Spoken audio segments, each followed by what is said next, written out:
breaking through. You feel me too.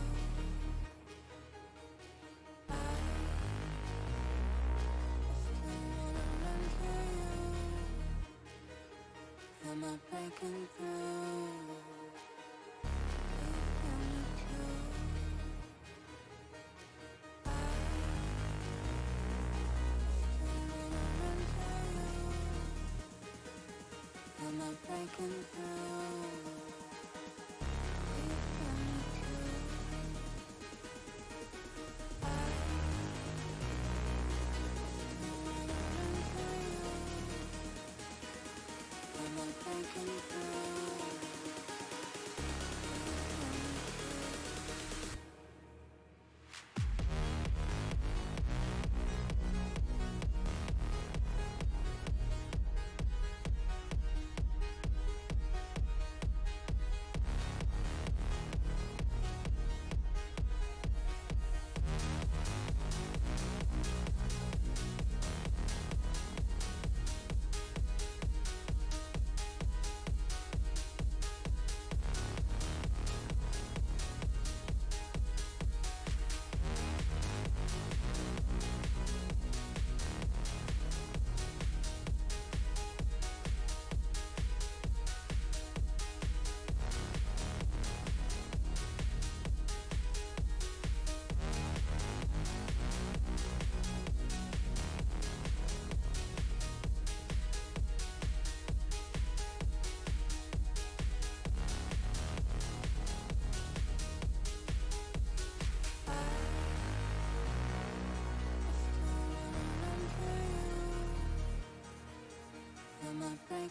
through? Am I breaking through?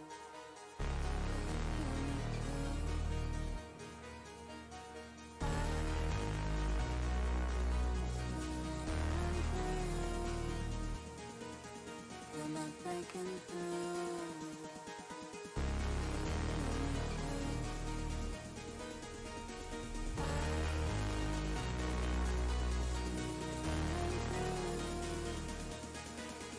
Am I breaking through?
And class is now officially in session for Junior Sunday here at the Runeterra Academy. I am Sun Praising. Alongside me today is Tiger, where we bring you the matchup between Kung Fu Cats Augusta and Divine Ascension Emerald. Now, Tiger, I know you were talking about speaking to a few of the contacts to some of the teams a bit before we went live, so perhaps you can give us some insight onto a few of the players from these rosters. Yeah, I didn't get to hear a lot specifically about the players, but I do know a little bit about the teams coming in. Now, obviously, with it being week one and all, it's hard to say just what to expect. But I talked to CPHB from Divine Ascension Emerald, and he said basically they got a roster that's a group of friends that are trying to play together, have fun. So obviously they're pretty familiar with each other. That's always a nice thing to have. Week one is some chemistry going on with the team. And he said they finished the last split as in the finalists and XLNC and semifinalists in LRS. Now going over to the other side with KFC Augusta, I talked as well to their jungler Stunna. I wasn't sure which player on the team that CPHB was, so that's a miss on my part. But Stunna said basically that recently KFC Augusta had to replace their support mid and top. But the core of their team, which is the jungle ADC positions, is where they expect to carry through. So they're all feeling pretty confident, even though they haven't had their roster together very long. So it should be an exciting matchup. Yeah, and just to get a confirmation for the rosters tonight on the side of Kung Fu Cats Augusta, we have Raven in the top lane, Stunna as the jungler, as we mentioned earlier, Dracula in the mid lane, Yami as the ADC, while Sugar will round out the support role, and meanwhile on the side of Divine Ascension, Bleeding Wolves will start in the top lane, Saturation the third will start in the jungle, Paradox Creator is in the mid lane, and Corn Doge, right? Not quite Corn Dog. Just a slight. We'll start. It is an ADC, and JDK will be the support with a potential substitution from Tilty and SRC Lexar come through. Now, any moment we should be ready to begin draft. Everything should be set up. I believe both teams said they are ready, but not quite They sure may what's have been just going on been there. waiting on us sun praising, but I There think is a that we very should that be. is a very genuine possibility. I mean, I've seen like 90 different R's come through the client chat, so it should be the message should have gotten through. But either here we go, We're in now. We're in now. Yep, I think that going into the draft, it'll be interesting to see where the priority for each of these teams lies. At the beginning of the season, we're already starting to see in competitive some interesting strategies come out with some of the top laners playing enchanters and roaming around with the smite. So I don't know if we'll see any of that today. I think that that's a strategy that's a little bit more difficult to pull off in lower ELO. There's going to just be a lot of fighting, anyways. So we'll see if either of the teams go towards that tonight. Yeah, and speaking of, a few of these bands might seem a bit interesting for for people just tuning in, but taking a look at see their match histories, the side of KFC Academy. What? This is the A. This is no Augusta. The Urgot ban is definitely one that's more focused. It's definitely a player specific focused ban. I know Bleeding Wolves has been playing a bit of it in solo queue recently, so something to look out for as Caitlyn is locked in, and probably Corky will be coming through soon. Yeah, and I think that with the Caitlyn early lock-in for KFCA, that's something that I've seen a lot of priority from a lot of different competitive leagues early on in Season 12. I think that getting that early priority in the bot side should be pretty effective. I wonder what the answer is going to be. It looks like Divine Ascension Emerald are going to look to play different areas of the map. A little bit of carry coming through in the jungle. Corky just trying to survive through the lane, just trying to scale towards that late game. That's kind of a lot of the poke and assassinate sort of idea. I like this Lux going to be Oh paired yeah, with the Caitlyn. That's one of the strongest bot lanes in the game. So it'll be it's a classic. interesting to see if the bot lane of DAE is going to even get a chance to contest the lane, or if they'll just pick something very safe and scaly, potentially like an Ezreal Yumi or something like that. Yeah, definitely potentially. I know Ezreal Karma has been a fairly common, at least in professional play, answer to Caitlyn Lux to try to counter that push that they bring. But with Xin Zhao being the lock-in on the side of Kung Fu Cats, we now have we got an official answer in the jungle. The call has been made, and receiver I don't know that analogy went south really fast. But yes, I'm take it away. Yeah, we're thinking about teaching the class how to plan out your analogies, I suppose. But anyways, I think that the Senna pickup here means that DAE probably going to try to pick a lane where they can sustain pretty well. I think that that's a pretty good choice here against a poke lane, but they'll probably need some help. Potentially some package roams coming out from the Corky will be just what they need. I like the Xin Zhao pickup here for Kung Fu Cats. I think that that's going to really push the pace of the game. They've got an early game set here going towards the bot side of the map. They can afford to just pick some island style top lane or like set, just try to absorb pressure. Well, they can't quite pick set. They can't quite pick set. It got banned. Yeah, no, it's fine. Sometimes there have been times where I haven't noticed the bans before, and it happens to the best of us. Don't worry about it. Yes, that's a good catch there on your part. So thank you for that. The Jin going to give some extra range, so that's kind of a lane where I think that there could be some fighting going back and forth each way. So it'll be interesting to see how that plays out. The Gnar definitely going to be able to do just fine on his own. It looks like both sides kind of committing towards playing towards the bot lane here.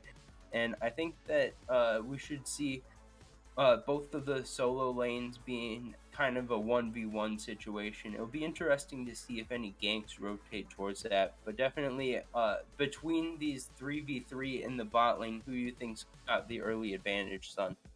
I think with especially high, it's been a common talking point as of recently. It was the teleport changes that came in preseason. I think just especially at lower levels, Caitlyn Lux is just second to none because it's very easy to execute, and the constant push really frees up the rest of the map as well.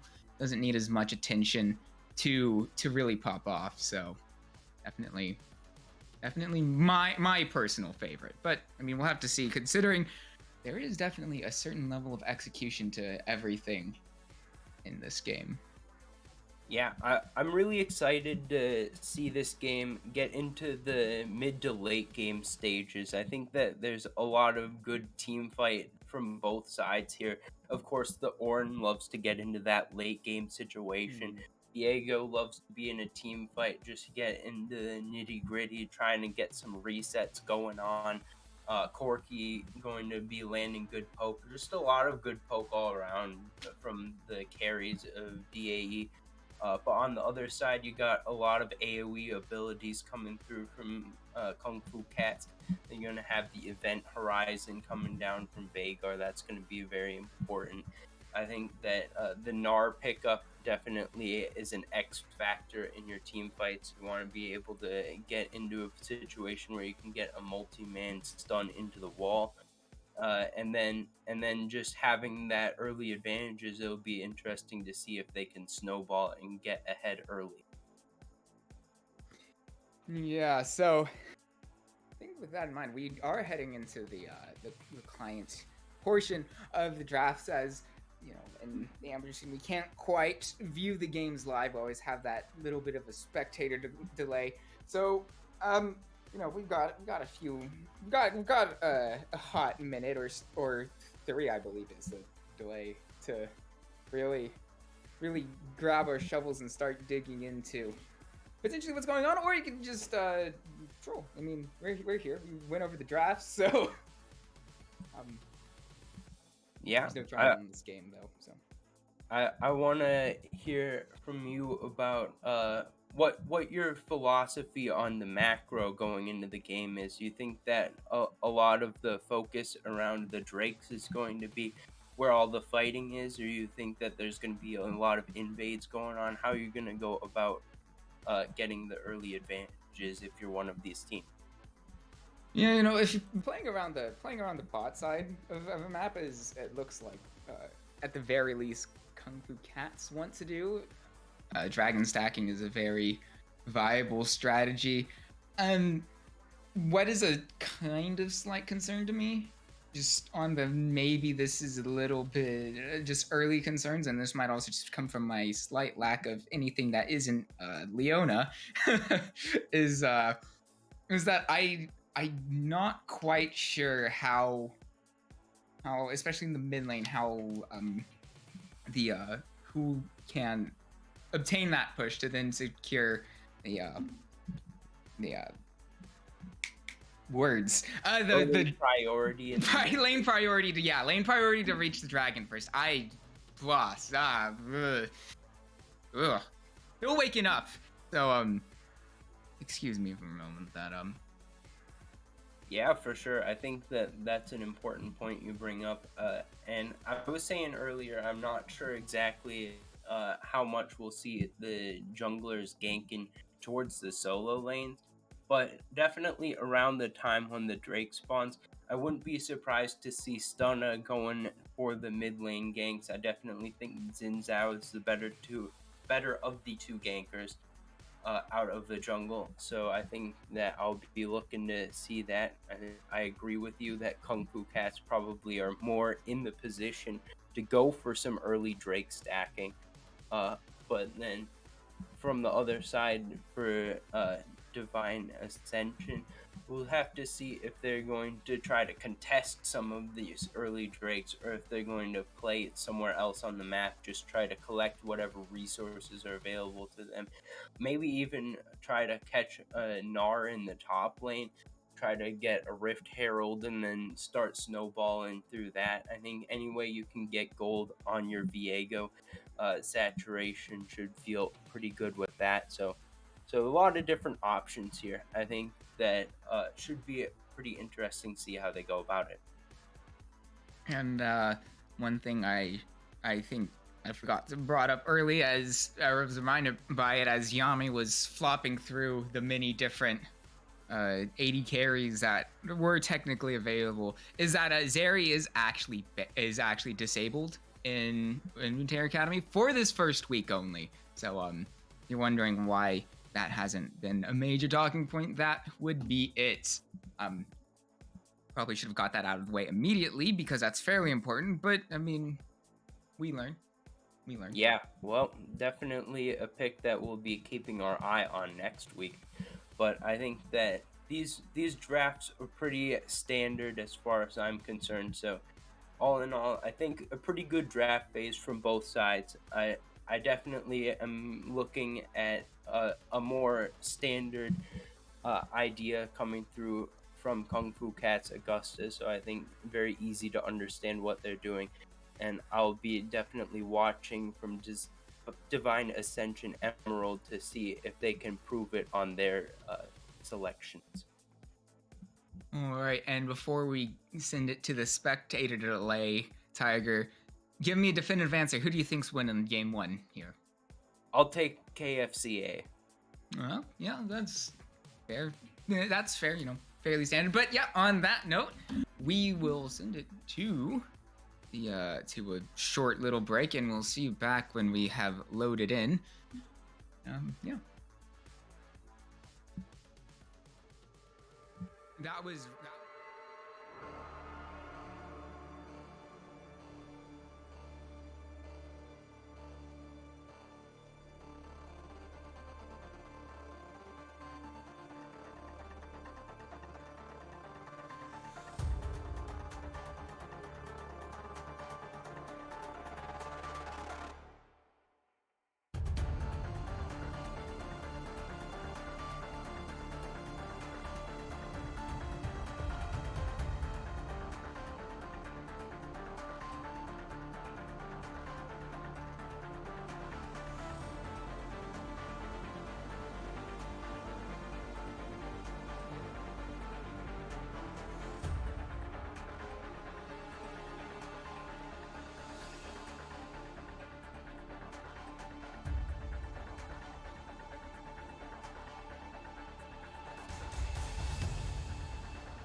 we are loaded in for game 1 of this Junior Sunday in Group 2.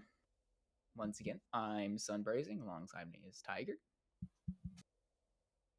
And, Yeah, yeah, that is us. It's that's us. Wow. that All right. great start. No, yeah, well, here we are. Work brain items. Item. Yes, items. God Yeah. damn it, this has not been. Woo!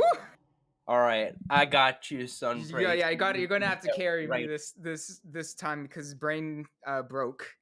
All I right. guess. Brain broke, looking for a fix. Yeah. But I wanted to take a moment to talk about this first strike. So we got first strike on the Corky, which I think is pretty commonplace, if I'm not mistaken. But first strike has definitely had an impact since its addition to the game. And I think that a lot of the things that Klepto was is things that First Strike is now. It's probably not quite as egregious, but the additional damage definitely feels really good on a champ that you're gonna poke a lot on. So definitely making sense here to have that on a Corky. And besides that, I think the only thing of note that caught my eye was the fact that it's going to be cleanse for Corn Doge on the Jin, and the heal is on JDK on the Senna here. So just playing a little bit more defensive summoner spells in the bot lane for Divine Ascension Emerald. Yeah, and especially with Caitlyn Lux being in the classic, you land one light binding straight into a trap, and that's all she wrote usually. Trading over to the mid lane, we got a nice little trade between Dracula and Paradox. Kind of just throwing around there, getting a little bit dangerous with their trading, but either way, looking forward to it. We did kind of mention how there was going to be a bit of focus towards the bot side, and we take a look at where the two junglers currently are. We just might see that sometime in the near future. Yeah, could definitely be early ganks. Once again, looking at Xin Zhao as the sort of champion that you want to get out on the warpath as early as possible. He's pretty good at skirmishing as well, so invades definitely are on the table. But it looks like it could be a gank coming towards the mid lane. Where the bot, he's just been kind of sitting. He's been standing there menacingly, but not quite much else. And in that time, I think it is important to mention that Saturation was able to pick up that Scuttle Crab. So perhaps a bit too many resources used towards that towards a potential mid lane gank that hasn't even come. Is Saturation might be looking for something himself here. That's the Deadly like Flourish and getting a few. JDK is forced to go low, has to heal, but meanwhile, Saturation looking to turn it. Oh, with the safety of that tower, it looks like the side of Kung Fu Cats will be largely okay. And yeah, that's JDK having to burn a summoner spell in a what you probably wouldn't have quite expected, but at the same time, he did get the flash from Sugar and Yami. So a relative trade up in summoner spells towards this bot lane. Yeah, it looks like it. Oh, actually, wait, this just might be a kill. Corn Doge will also have to flash there, burning the cleanse as well, getting marked by that light binding. As we mentioned, definitely very dangerous. One of the classic bot lane combinations, and they've just demonstrated why right there. Yeah, so strong early on, and Yami also picking up some early CS advantages. Rebond's Pretty looking deep in the top lane. bit. Ooh. Yeah, has to flash away there. Probably a bit ill-advised. What happens? But straight up to this top lane, Stunna is 2 levels down. He does have his jungler nearby, Bleeding Wolves. Going to walk away, uses the Bellows Breath, will be enough to keep him alive for now and avoid that knockup. And yeah, and he makes it out safely. Yeah, actually, big respect to Stunna there for not continuing to walk forward. I think one more tower shot would have killed him. So if he had even thought about continuing any further, that would have ended up in him dying. So good, safe respect there from Stunna. Nice attempt. Got a lot of damage down, but outplayed there just a little bit to get to safety by Bleeding Wolves. Uh, now I was thinking something. Oh, I was about to say that Yami was picking up a pretty decent CS advantage already. Now early on, so 10 CS definitely could be just fine as long as Corn Doge can stabilize. But right now, Yami looking pretty strong in this lane. Sugar landing some bindings has been a good factor, and now with no sums there except for JDK's flash, I would definitely be expecting some action towards the bot lane with the first Drake of the game having spawned here. Yeah, and that being a cloud drake means we won't get a cloud map. Everybody celebrate. Yeah, I mean, Hooray! but yeah, I would really imagine that we're going to get some more bot lane focus. As there's a little bit of a cover from saturation, as Yami might not know there's junglers there, though this might be a little bit early. He's knocked up by that Yordle snap trap, and yeah, that will be largely just a kind of nothing gank. And saturation, actually, he's in a very weird spot. Stunna picking up the first blood on that, and yeah, he just had nowhere to go, and without the flash, that's the end result.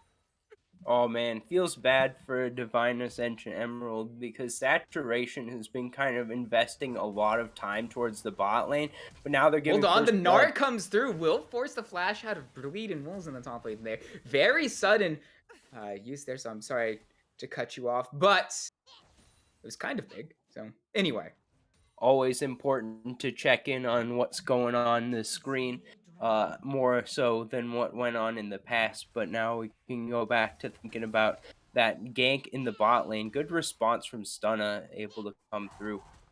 I don't think there's a kill to be had here. Saturation's nearby though, so we'll keep an eye on it. But good execution there. Sugar landing the two-man route, and really outplaying the gank in the first place. Saturation yeah. came in, but JDK was nowhere on the map to be seen. So it ended up the case that even the initial gank Hold on, didn't have a Yami's chance. been aired up by the Deadly Flourish, though not quite back away, not quite much to come out there. But if we're looking around the top side of this map, Rift Herald has just spawned just about 10 seconds ago. And look at the side of Divine Ascension. It looks like they've committed a lot of bodies towards that Herald, but haven't quite committed to it. But straight to the bottom lane, got a little trade between, well, I would say trade that would imply some damage coming back onto the bot lane of Divine Ascension. But isn't really that any of that there. And honestly, these last few minutes, just strictly mechanically, have been fairly good from Kung Fu Cats. Not Kung Fu Yeah, Cats, Divine Ascension. Yeah, Brain. pretty much Well, dead even on the gold. So I think that both sides probably pretty happy with where they are. We'll see if Stunna can start carrying. But I just looked at the bottom of my screen, and on the items, there's 7 long swords in the inventory of Divine Ascension Emerald, and I think that's hilarious. And also, if 2 more, if on we'll call, the count. Forge Now Guard we is got a coming gank. through. We got a potential dive in this top lane. Bella's Breath already used to clear out the wave. So just for now, Bleeding Wolves will try to get the recall off before this dive can even come through, and with no call of the Forge God Ooh, I think available, he's this dead. just might be him going down. Nard comes through, Reven picks up the kill into that top lane, and at all the while, Sugar was moving up towards that Rift Herald. So not only did they get a kill in the top lane, they also look Yeah. like they're going to pick up the pre 14-minute Herald. Yeah, I think that that was a really well executed dive.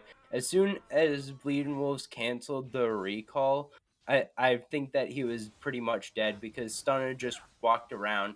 There was nowhere that he could walk out behind the turret, and Reven crashed the wave and at the same time went mega.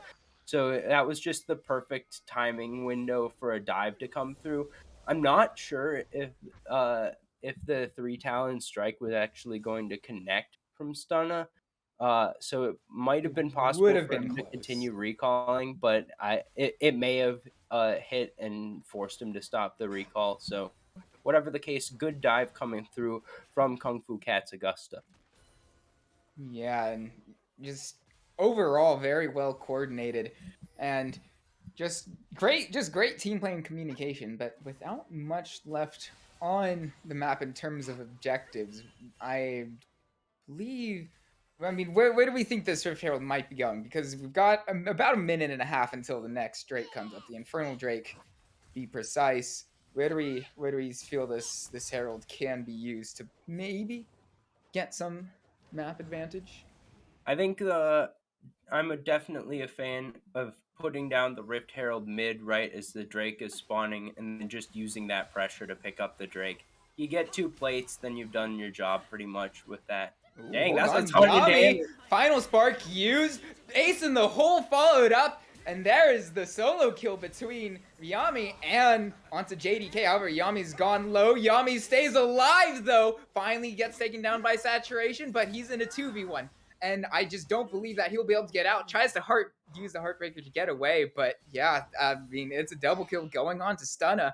And an overall win for the side of Kung Fu Cats as well. And with that Herald coming through, I feel like maybe they could have waited for that Herald to take the tower and spawning it. Maybe they could have.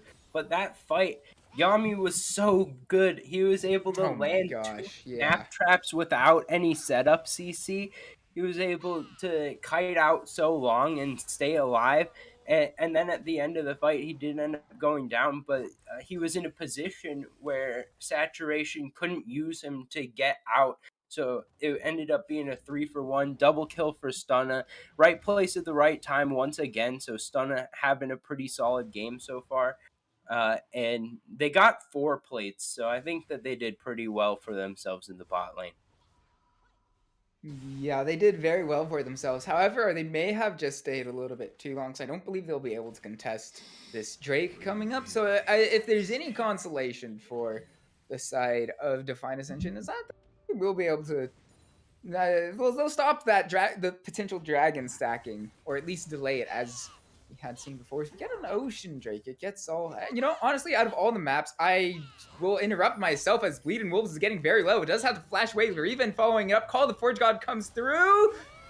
There's the kill, but straight over to the bot lane again. We've got another one. Bleeding Wolves will get the return kill from the tower, and straight up, that is is 2 kills in the bot lane. That being said, I do believe. I'm not quite sure who got the kill onto Corn Doge, but that was 1 kill returned. Yeah, so it's a 3-for-2 in favor of Divine Ascension Emerald across the map. The tower was able to clean up Riva, and he wasn't able to get his Mega Form off in time to get that bonus health. And then in the bot lane, I was just about to say that it might not have been a good fight for Kung Fu Cats at Drake anyways, because Paradox Creator had his package, and he had just got his Man Immune, so he's on the 1-item power spike. So I think that this was a really strong window for DAE anyways. But then they were able to take the Drake and rotate the pressure over towards the bot lane to collapse. They pulled off a pretty good dive there. 1 trade back for Big Daddy Yami. But at the end of the day, that's the kind of play that I like to see teams who are maybe a little bit behind. I mean, 2,000 gold's not that much anyways, but it's good to see the proactivity from DAE, whatever the case. Yeah, and it was definitely one thing that you really like to see. Teams that fall behind, any sort of proactivity is better than just slowly bleeding out to death. But at the same time, overall, Cat's still with his gold lead. However, Dracula will have to flash away from that stun. That being said, that saturation going low, that saturation going down, and maybe Stunna can turn this into a counter gank where he finds another double kill so far. So very good stuff from Dracula to keep himself alive, and very good awareness from Stunna to be there right as the escape happened and picks up that double kill for Kung Fu Cats.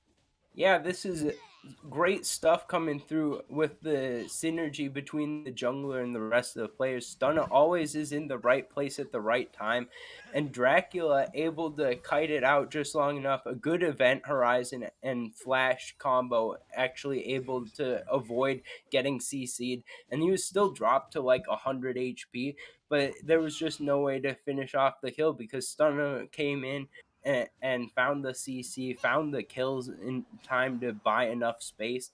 Paradox creator, not sure if he could have gotten out once he saw Stunna come in, but whatever the case, it ended up being a big combo, a double kill coming through. Stunna 5-0-1 on the Xin Zhao, and just getting stronger and stronger as the game continued.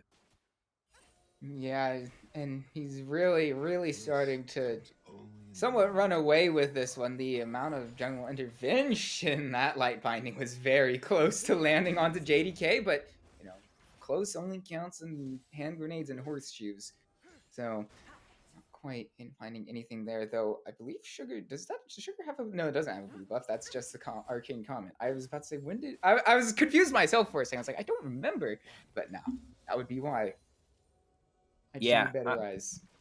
I've been pretty happy seeing. Hold Oh, we're on, gonna have a Sugar little flashing in, but takes a few tower shots and will go down at the start of this fight. But with 3 other members of his team around, I'm not sure what can really be done to keep him alive. Stunna going low. Stunna is out of place. Saturation now on the back end of this. Stunna going low. However, Saturation will finally go down. Stunna's now finally killed by Paradox Trader, and that's Paradox Trader picking up this double kill. And as a teleport comes through, as it has been unleashed, Call the Forge guns through. Leading Wolves will land the knockup onto Nyami, though he's still a bit out of range.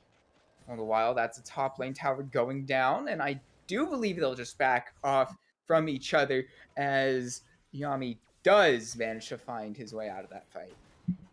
Yeah, kind of a scattered fight going on there. Actually, at the end of it, Rayvon able to pick up a tower and start on this tier 2. So I like his choice not to follow up on the teleport, but to just stay in lane.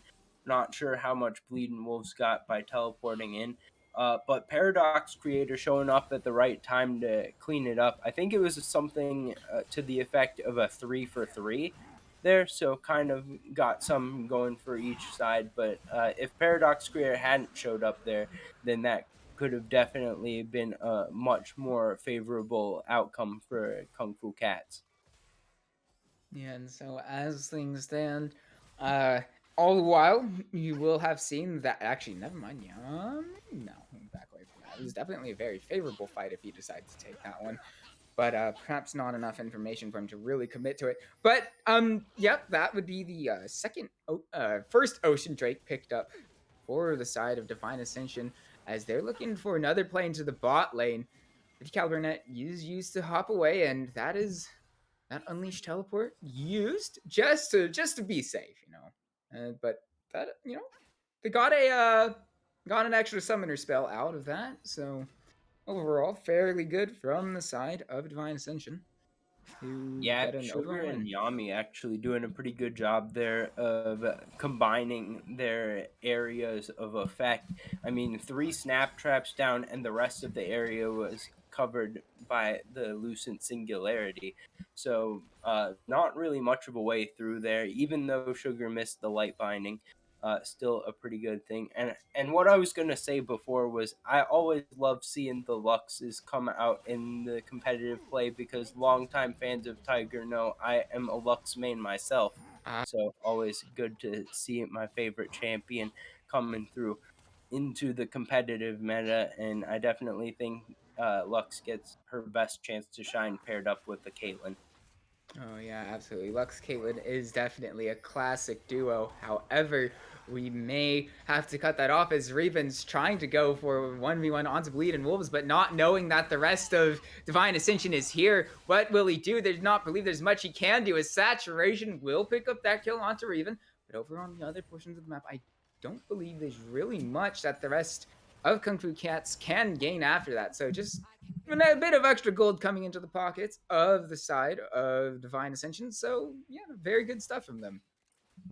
Yeah, good catch by them. I think a little bit of a lazy thing to get picked off when there's no objectives going on.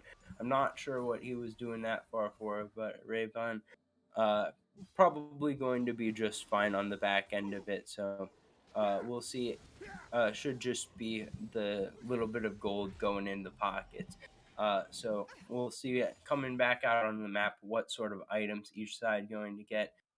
We haven't talked a lot about the Drakes this game, but so far two in the favor of Divine Ascension Emerald, just one in favor of Kung Fu Cats Augustus. So we'll see if there's going to be some more fighting coming up around next Ocean Drake is in 2 minutes. Just might have another fight. That being said, Diego is spotted. JDK. And a bit of damage there. Stunna now looking to fight this 3v4, interestingly enough. Might be a bit dangerous. Will use his ulti to keep himself alive for a bit now. And I believe that was the heal used by JDK to keep his to keep Paradox Creator alive there. And so if I did see that correctly, that is a favorable trade of not necessarily trade of summoner spells, because again, trade implies that there were more used on both sides, but that's if summoner spell down. Yeah, here comes the second Rift Herald. We'll see if this is paired with a dive potentially. We're just I trying don't to know get if they want to do that. There's 3 members of the side of Divine Ascension as the curtain call comes through. Sugar being slowed up by the 4th shot. JDK actually getting the kill there as now Saturation changes to Lux himself, and it's a Viego moment as he's now on Stunna, and with actually not quite early enough for the Drake, or early enough, not quite ready for the Drake to spawn yet. That being said, 2-for-0 so far. Yodel Snapchat picks up the one there. Saturation down to half health on just 2 auto attacks from Yami. Yami, my god, he's landing every single trap. Does he not have ace? He must have. No, he just used it there. I was for a second. I was like, he could probably use ace in the hole, but and he did, but not quite enough damage to actually end up finding the kill onto JDK. And so overall, fairly good stuff from Kung Fu Cats' ADC, and Divine Ascension themselves are starting to come into this match. They're really starting to the rust is slowly starting to be shaken off. Yeah, I think in the last fight, it was a couple good picks coming out, and we see the really long range engage from the side of Divine Ascension Emerald. They can really get on top of you very quickly. Even Sugar dangerously definitely feeling here. the effects there. Will The eventually get away. Ornthorn always going to have that range. Now we got a fight going on. Oh yeah, hold on. Saturation is just deleted immediately at the start of this fight. Meanwhile, Bleedin will have to use his own Billow's Breath, and that's Dracula picking up the kill onto Bleedin Wolves, and right immediately that is 2 kills going over to the side of Kung Fu Cats, and with the dragon just spawning, I'm fairly certain this should be all but theirs, especially without having that smite from Saturation. Yeah, a couple of picks coming up before the Drake spawns, and that means that it will just go back over to KFCA. So back to even on the Drakes. 4,500 gold lead, so a pretty comfortable position for KFCA. And having won that fight, they definitely should be feeling stronger in the 5v5. But they'll want to watch out for giving up some of the picks that we've been seeing. Both sides kind of collecting picks a little bit this game. So maybe they'll want to try to play it a little bit safer, play it a little bit cleaner. But Rayvon doing pretty good work on some of these outer towers, starting to pick up tier 2s in the top lane and the bot lane. So that's some of the gold influx coming in now. 5,000 is the gold advantage. So pretty strong lead coming through right now from Kung Fu Cats. Yeah, but interestingly enough, it looks as though on the side of Divine Ascension that most of their gold is sitting on this Corki. And you were saying with that first strike how much extra damage he can get and extra gold he can get, late game Corki, even though Corki's faced a few nerfs in recent patches, is definitely no joking matter. So perhaps if Paradox is able to stay alive through these fights long enough, that especially if he does get enough gold to finally pick up his mythic item, that he might be a bit of an issue, even despite the gold deficit that his team is sitting on. Yeah, absolutely. Especially when you get Wait, that Baron's package. up though. This Hold is on. on Vision, so I'm not. Yeah, I'm this not is sure. a Yeah. very interesting decision, and they have full knowledge of this. Kung Fu Cat's looking. Corn Doge about half his health down. I'm fairly certain they should look to maybe back off this one. I don't. I'm not quite sure what the comms are like, but it seems to be a split from everyone. Curtain call comes through. 1, 2, 3. Oh my gosh, that is the steal. Hold on, saturation sneaks his way in there. Does get the kill onto Stunna.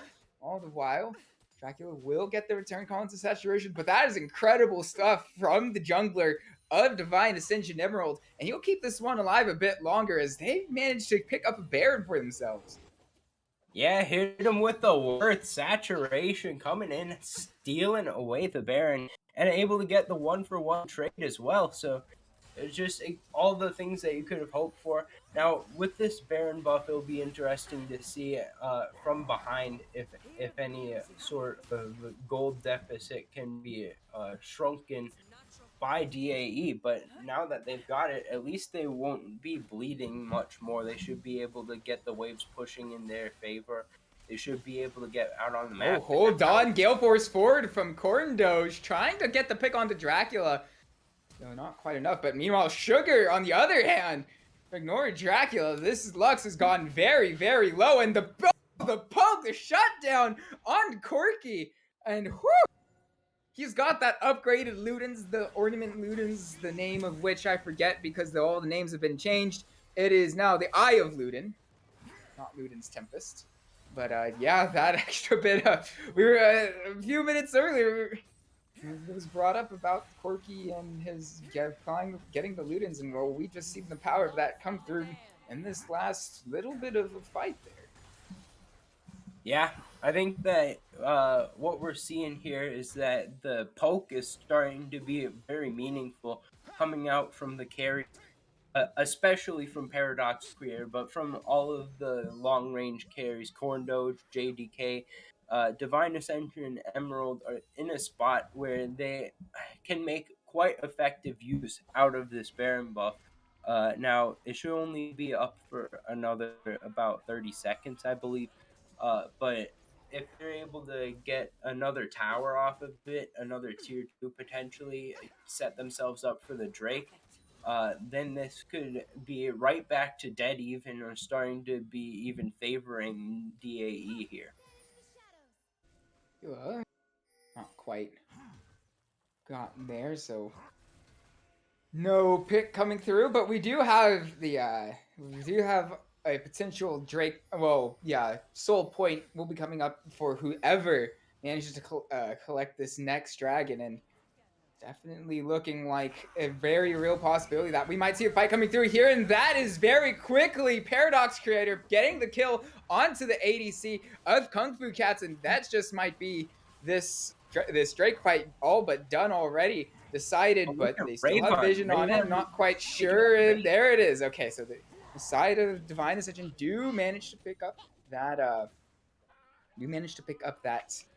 Drake will go into Soul Point, but all the while, Revon, jeez, Paradox Creator, that is only one big rocket did about half of Revon's health. I mean, it was mini Gnar, but dang, that's a lot of damage. Yeah, a lot of armor stacking here in the build from Revon. He's got the Thornmail, got the Dead Man's Plate. Not a lot of MR to be seen in that build, so definitely taking a lot of damage out of Paradox Creator's rockets. Those, of course, being mostly magic damage because of how Corki's passive works. And I think that we're starting to see a situation where for the team fights, it looks like the side of KFCA is a little bit shy about actually engaging on them. I mean, the easy go in buttons are on Ravon and Stunna, but Ravon didn't even show up to that dragon fight, and Stunna just kind of had a tough position to work anything out of. and the 5v4, just a little bit of killer instinct coming through from the side of DAE. They're able to pick up a kill, win the third Drake, and now they've got themselves an opportunity to pick up the Ocean Soul next time it comes up. Yeah, and you were saying we are on soul point with that Ocean Soul, and that extra bit of sustain always feels nice, and actually might be it might have felt better on the side of Kung Fu Cats, just simply because of how much mana regen they would get from that soul. But I mean, first they do have to get it. However, this is saturation looking low, has the Heartbreaker to get away, flash in from Stunna, won't quite find the kill, but he changes over his attention to Corndosh, picking up that first kill at the start of this fight. And Bleeding Wolves, what are you doing there? Paradox Creator, however, did manage to get that kill onto that Xin Zhao, so currently a 2-for-1.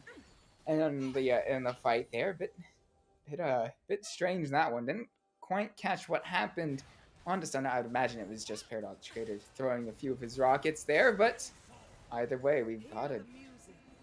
Yeah, and Sugar is getting very dangerously low. Hold on, Flaxen from Paradox Creator.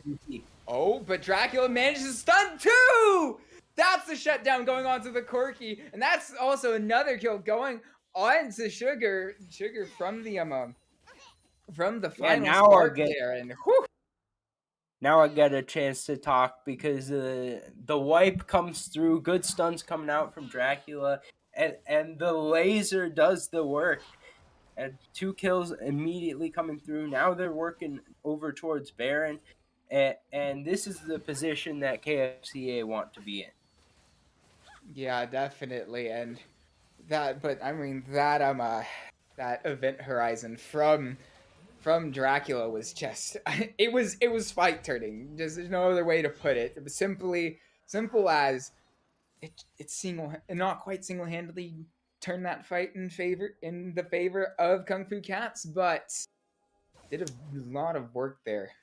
And well, now they're looking quite nice with the Baron buff sitting on them, and with the range of Lux and Caitlyn, they might just be feeling good to just siege out the rest of this Baron buff. Yeah, this game's far from over, though. We got Drake coming up in a minute. That's Ocean Soul if DAE picks it up. And we've still got a few towers that have got to be knocked down before you can start getting into the base with this buff. Sugar will snare too. Don't see much else there. Kind of just, probably wise idea from both teams to not fully commit to that, but you never know with these things that someone might pull the trigger. But for now, we're just going to get a bit of posturing from both these teams. Yeah, look at the positioning. Rayvon looks like he's going towards trying to take down this mid-tier 2. We'll see if they can fight with 4v5 potentially. Horizon used, so that'll be down for a bit longer. Just a bit of fishing between both these teams. However, Call of the Forge God has been used now, with the Tune being knocked up there, but there's just not quite enough follow-up for it. Bleeding Wolves snared up now. They'll have to jump away, and that's a lot of abilities already used. However, that's not a lot of his health bar that's been chunked out. The longer this posturing goes, the more gets taken down in the mid lane. That being said, the potential for the soul does come through, and so even though they're probably going to lose that inhibitor, we've got to fight in and around this dragon pit, and even though they've turned one back around, I'm not quite sure how much else they can do. Bleeding Wolves going low, Bleeding Wolves not quite going down. Teleport has to be used. 2 teleports being used, trying to stop Revon from ending this game.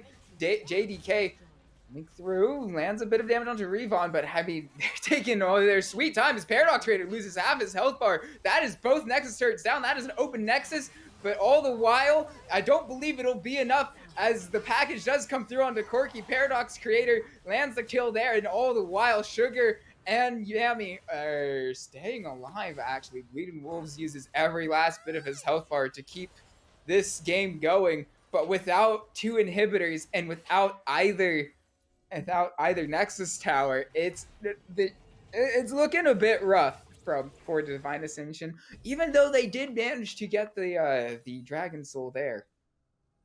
Yeah, they may have committed just a little bit too much from it. I love how it ended up going for Kung Fu Cats Augusta. They were able to hold their line. They got a chance to steal it away. Actually, it went down to Paradox Creators, so I'm not sure if it was a missed smite earlier or if the missiles are just doing that much damage now to Drakes. But whatever the case, I think that well played out by Kung Fu Casa Augusta. They're able to take two inhibs, both of the Nexus towers as well. But now with the Ocean Soul, it's going to be a long, drawn out defense of the base before they can start using it. So Divine Ascension Emerald, they got their buff. Now let's see if they can use it. Yeah, they're definitely going to have to look to stall out this game, in which will give a lot of time for the side of Kung Fu Cats to just really take whatever resources they want and put it on whoever they want. This game's already picked up the Hex Drinker, probably as a response to that.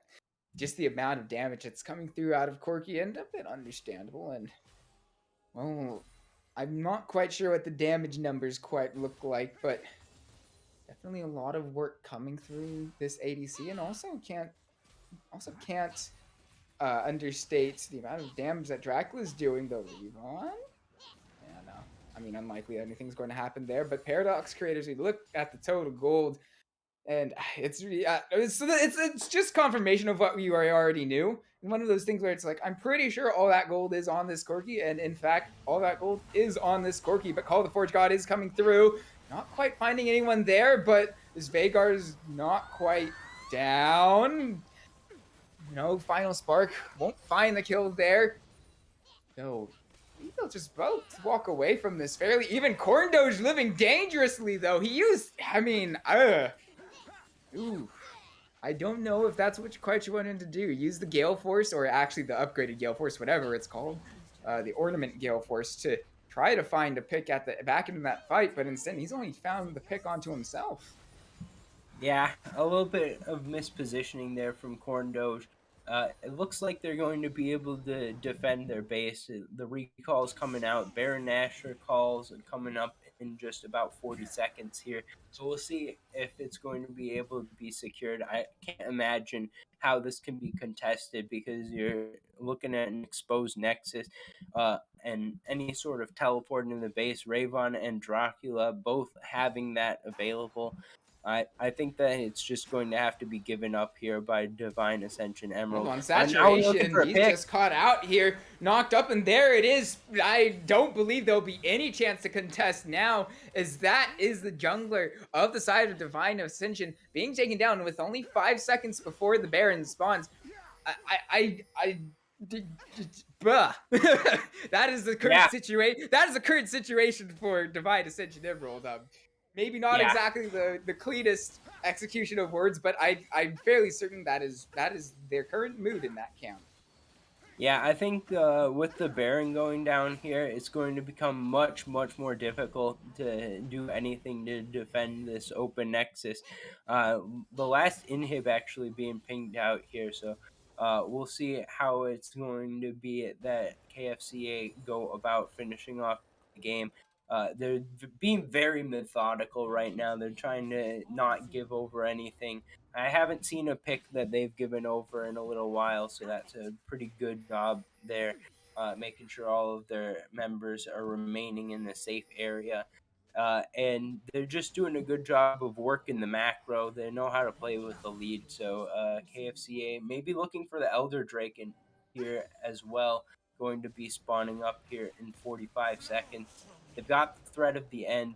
One inhib is respawned, and the other one died right after it, so that one must be coming right back And there up. it is. It's right back up too. So all inhibitors are back up. So no more super minions. So maybe, just maybe, Divine Ascension can find their way back into it. Forces a flash from Sugar on the curtain call. Very good stuff from the side of Corn Doge, but straight over to the bot side. Revon's down to half health. Heartbreaker will follow him up. Stun Gnar, and into the wall will keep that Gnar alive for now. But with Elder Drake coming up in just a few moments here, Kung Fu Cats will have the inside positioning for this fight and a bit of a knowledge advantage on what's coming through, but we look like we won't have much time between that final spark landing onto two. Bleeding Wolves snared up. Bleeding Wolves pro now going down. Paradox creating backline gets a lot of damage down onto Sugar, and there it is.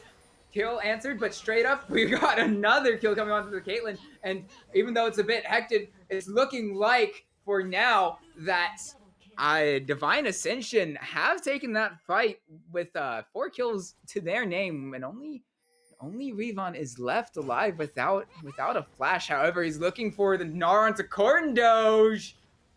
Won't quite land his skill shots. Corn Doge going low, but he won't be able to take down. Actually, he will be able to take down Revon. Revon won't be able to take down Corn Doge. Excuse me for that, and that'll be an Elder Drake. This game, this game. We've got It has definitely been one hell of a game. Yeah, well, it locked him down, locked him up, threw away the key, and now it's going to be another 40 seconds before Ravon is back out on the map. The rest of the respawns are starting to come up, so I'm not sure how much objective-wise is going to be able to pick up on the back end of this. But now they've got Elder Buff. I believe that they stalled it out long enough to get it on all 5 members. So it should be a lot of damage coming through. Paradox Creator, full build here on this Corki and doing a ton of poke. That's going to only be enhanced by the Elder Buff coming in. And he just picked up a it's death just going cap to have too. to be stalled out here. I think there's no way that you really fight on even terms if you're KFCA. So they're going to have to find a way to maybe find a pick is what they're looking for. But just stay alive and not allow the game to get ended on them right now. Yeah, and they're definitely probably just going to have to concede any sort of map control that Divine Ascension do want to take for themselves. As I mean, that is a full build Corki that is that we have on our hands there. Not only is that full build, he does have the ornaments, as I said, as Paradox Creator, just trying to find a little extra bit of poke. As I would imagine there's not much being done about this tower going down, though. No wave just yet. But we got ourselves a siege. So all the while, unless if some sort of crazy fight breaks out, I don't believe there's really too much to say about the current state of the game. So nothing that we haven't said already. Yeah. This is good. It's a wave clear with the Lux. Yeah. So that's less than a 30-second cooldown. So you can use that on every wave. I think that I'm watching here to see if there's any situation where double teleports towards the base of The DAE. Port God is used, followed up by that curtain call. Trying to find every last little bit of damage that they can. Our Divine Ascension, but I believe they use this just to poke out a bit of the side of Kung Fu Cats and get that turned down so where they couldn't clear that wave. And as we saw, there's a good use of allocation of their ultimates as they're able to pick up their first inhibitor as they're starting to knock on the door. Did I hear like Zonya's used, or I'm not quite sure. Maybe somebody fat fingered Zonya's there, but I'm not certain of that. Yeah, that was I'm looking at Dracula's the one who used his Zonya's. Interestingly enough, not quite sure what that was for, but yeah, so we won't have that cooldown coming up the next fight. And there's the Revon. I mean, he has to face check this. Going low, but he stays alive for now. Saturation is taken down, so that is no more resets for this jungler. That being said, Revon just gone low again, but still not quite enough. Stunna, though. Maybe caught out here, going low. Gale Force comes through, not quite finding it there, but I think that was Minion aggro. The side of Divine Ascension don't have the Elder Burn anymore, so it has to have been Minion aggro that ended up getting the kill on Stunna. So 1-for-1 trade on both junglers so far, and with with Baron coming up in about a second, we've got no smites on the map. Yeah, and the vision still is choked out in the top side jungle by DAE. It looks like they want to start it off here, and we'll see if it gets contested. Indeed, I think they definitely can. Bleeding Wolves use the Call of the Forge Rod immediately. Though he's knocked up, stunned up here. does use that stopwatch, will keep him alive just a little bit longer. Bleeding Wolves going low will stay alive long enough to allow his team to manage to pick up that Baron. However, they're not done with this. Kung Fu Cats are looking to find any last bit they can. However, they just might have found their doom, as that is Revon going down. But oh no, that is the Corky getting summed up by the Event Horizon, and all the while Saturation is back. Dracula going low as JDK picks up the kill onto the support, and Saturation also getting a kill onto that Vagar. Corndoge gets the 4th shot off, stays alive, keeps this match still going.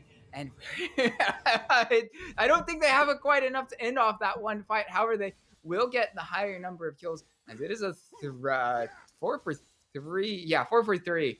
As I am Yeah, but Bleeding Wolves is coming back onto the map sooner. It's 10 seconds, whereas it's about 20 for the lowest remaining member of KFCA. So we'll see if they're going to be able to push this in. They might have an opportunity to come they're using a 3v1. teleport straight away. Bleeding Wolf still had that available, and he just might catch out Stunna here. And I don't believe there's much place for Stunna to go, and there's nowhere for him to go at this point. 3 members of the enemy team around here. What do? Maybe try to find all the damage you can onto Corndoge. Doesn't really find any, and especially with that region. Corndoge right back up to it, and Paradox Trader still coming through with that teleport.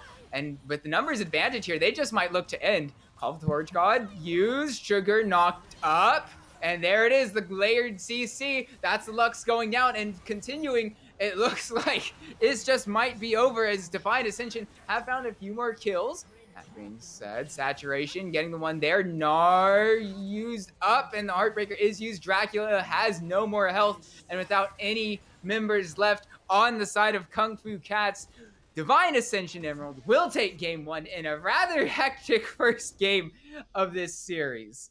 Wow, what a way to start off the season. Sunpraise in this one has been one of the longest games that I've seen in a while. Oh, and yeah, one of really. the closest all the way through, both sides having their chances to win.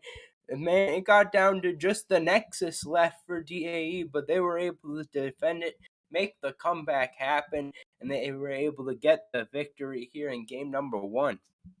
Yeah, it's just just immaculate patience really from the side of Divine Ascension. And if you take a look at the gold graphs, wow.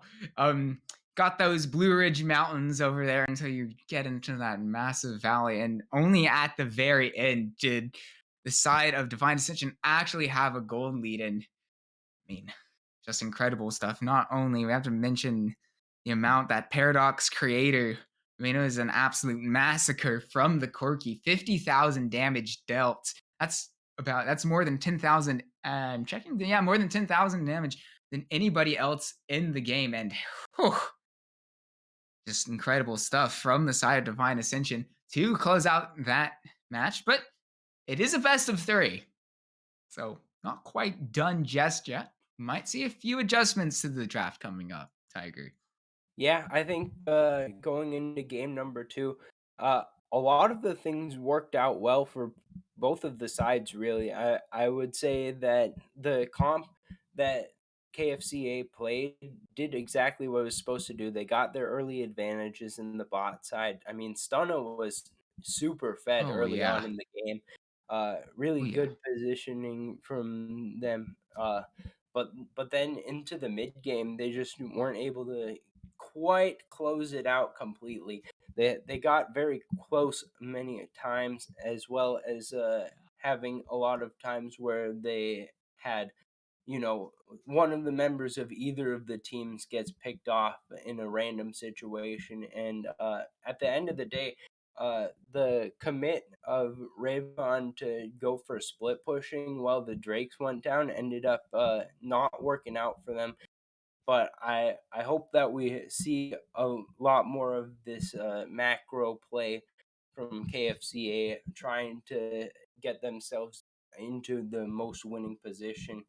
And on the other side, just a good job all around from DAE to sustain out the slugfest, not give up on their win conditions even when they were being threatened at the base, and to just hold on through there and get to the point where they had their scaling in, their carries were online. I mean, Paradox Creator doing so much work there, carrying like the last 3 or 4 fights of the game. Just good stuff all around. And I believe with that note, we are going to send it to a short break, but when we come back, we will have the draft of Game 2 on this Junior Sunday between Defiance Ninja Emerald and Kung Fu Cats. We'll see you then. Don't go anywhere.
And we've got ourselves a bit of change of sides here for game 2 between Divine Ascension Emerald and Kung Fu Chance Augusta. For those who are tuning in, I am Sun Praising. Alongside me is Tiger.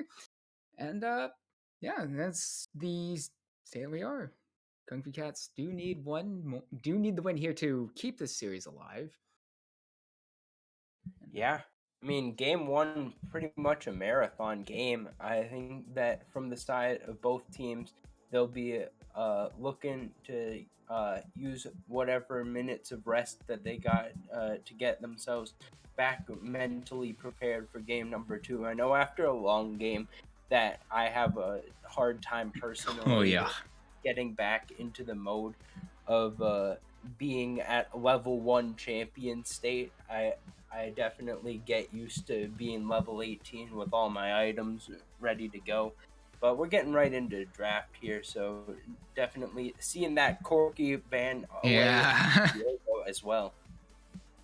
That'll leave Victor open, and he was banned last time out, and though Victor Corky's been a very common mid lane matchup, we won't be seeing that this time around as DAE lock in that priority mid laner immediately.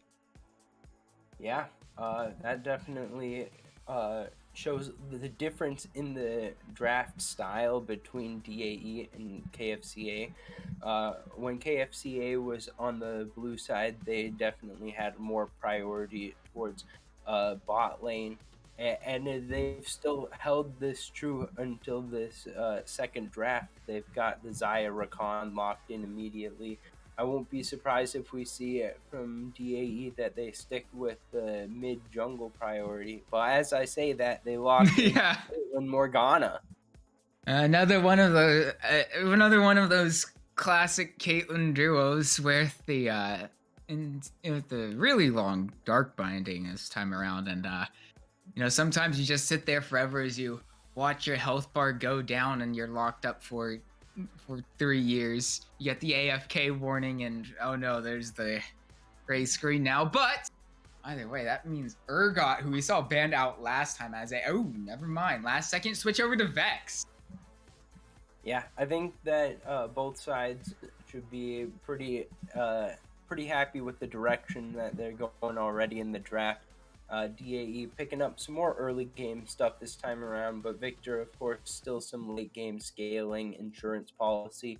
And then for KFCA, they've got great hard engage with the Vex and Rakan, so I'm definitely expecting them to pop off in the team fights. So not much tankiness going on so far, so definitely will be expecting that for the top laners. Maybe tanks in the jungle as well. We'll see if each of these teams decide that they need one frontliner or two. I actually quite like the Strundle hover if they do end up locking it in, as back to Ornn. Never mind, they'll pick Ornn. I mean, I would have liked to have seen Trundle, as Morgana, Caitlyn, Victor don't exactly have too many ways to escape that pillar, but instead they will pick up Ornn for themselves for Kung Fu Cats. Seeing how effective and reliable Ornn's engage is when he blows his horn as the game goes on. But I don't know. I think I would have really liked to see Trundle here, and all the while, this just might open up Trundle to be locked in for DAE. Yeah, I think with the Kennen coming in here, that definitely spices up some of these team fights. I love to see the Kennen ult come through. You teleport in behind the enemy team and then just get all the stuns off. So they should have a lot of ability to skirmish here effectively, especially in like 3v3 settings. So DAE definitely getting themselves some early advantages as well. The Caitlyn Morgana definitely are the strongest part of the early game. As we talked about last game with the Caitlyn Lux, all those same things apply. Kindred coming in from KFCA means that they're a little bit light on the tankiness, but the Kennen did pretty much the same thing for DAE. So I think that a lot of ability this game to just blow up enemy team health bars. So we'll see if that ends up being the case. or if it's just a little bit of poke coming through from both sides. But I would expect a lot of picks coming out once again. These teams I both are great at catching. I actually really like this Kindred pick, especially because Kinnan was selected. I mean, Lamb's Respite essentially nullifies any sort of teleport flank that Kinnan tries to pull off, unless they can obviously bait it out first on the side of DAE. So even though, as you did say, there's not exactly a lot of tankiness outside of Ornn on the side of Kung Fu Cats, I do actually like Kindred being locked in here. Yeah, it kind of gives tankiness in a different sort of way. I mean, the unkillability with the Lamb's Respite is going to be important to use. That can definitely bail someone out of getting hit by a Morgana binding and then just put in the combo machine. But at the same time, once you put that up, you gotta deal enough damage to get the fight back onto level terms. So we'll see if they're going to be able to do that. I think that Yami looked pretty good in the last game, so I'm excited to see the Zaya pick here, see if it's going to be more effective as the hyper carry option than getting that early game effectiveness out of the Caitlyn. Yeah, and Caitlyn Morgana, obviously one of those duos that's always going to, well, almost always going to push out the enemy bot lane. And so even though Zyra Khan definitely the classic duo bot lane, who Rito needs to stop giving separate skins for each other, please. I don't understand that. But my gripes aside, with that, yeah, definitely. I haven't actually seen too much of Zyra Khan played as a duo. I know Zaya's been played with it. Was it freaking with almost, why is that Airy sometimes being picked onto the Zaya with lethality, and a semi poke build sometimes. Definitely, maybe something to look out for, especially as you mentioned, there not being too much tankiness from this Vine Ascension this time around. Yeah, interesting call out. It'll be interesting to see if that ends up coming to pass or if it's going to be more of a traditional crit build. I think with the Kindred here, that's definitely an option that I wouldn't mind seeing. Kindred can give you more of that consistent damage if you want to go more towards the lethality route on the Zaya. And lethality might be able to stand up a little more effectively in lane as well, because you're just trying to throw out max range Q, pick up the CS, put down some poke. Caitlyn loves to poke as well, so maybe that's the option you want to go with to have a little bit more agency in the lane. But whatever the case, it should be a good game here. I think with the Morgana always going to be able to set up some black shields, try to get the carries to be able to get off whatever it is that they need to get done. Not get blown up by Vex Fear into Rakan Charm into whatever other CC it might be coming through. But a lot of engage coming through from Kung Fu Cats Augusta, so we'll see if they're going to be able to get set up, get into their team fight situations, and then execute properly. And with that, who do you have for winning this game too, Tiger? Before we send it to the spectator delay. Well, this one's got to be a close one, but I liked what I saw from DAE in game number 1, so I'll go with them because they were able to come away with the win in game number 1, so I will give them the slight advantage. So deciding on precedence from what we've seen, and with that, we will throw it to a quick little break as the spectator delay does have to go through.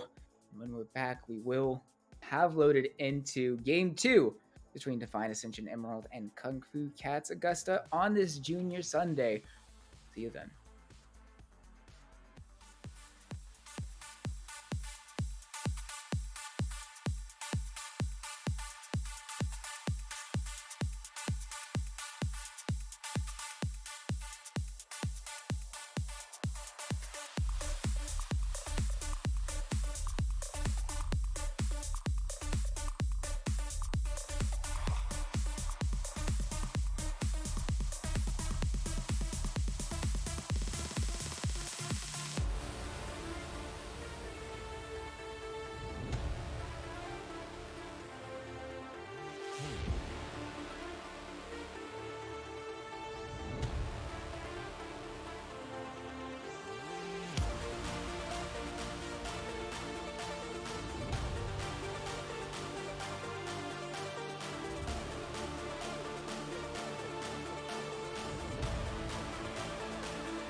We have finally loaded into game 2, and we've got a little bit of top lane shenanigans here at level 1. Looking for an invade. JDK will have to burn the flash out of Reven there, as the Dark Binding would have definitely resulted in a kill.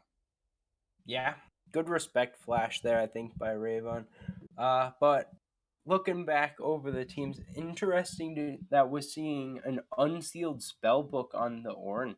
I'm not familiar with what runes that Ornn always goes by. I would expect that it would be something like Aftershock or Grasp normally.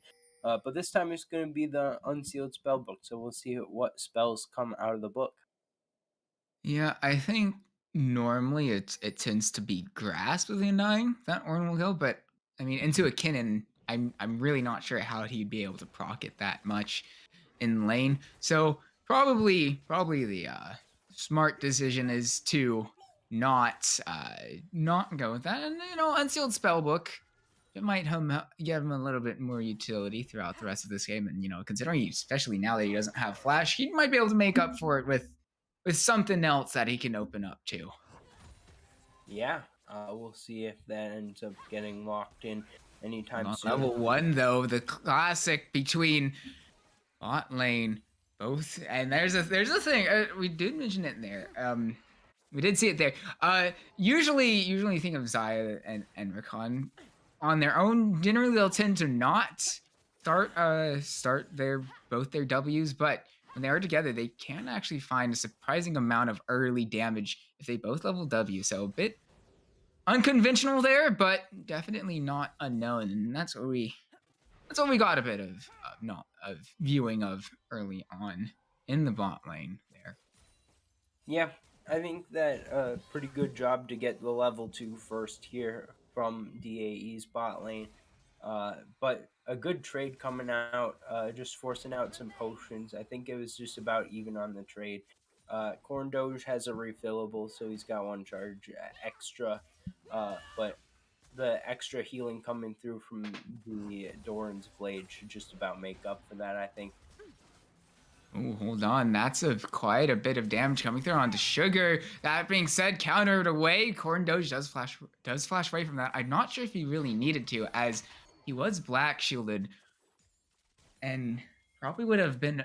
I believe he would have avoided the knock up there from Rakan's grand entrance, but never hurt to be safe.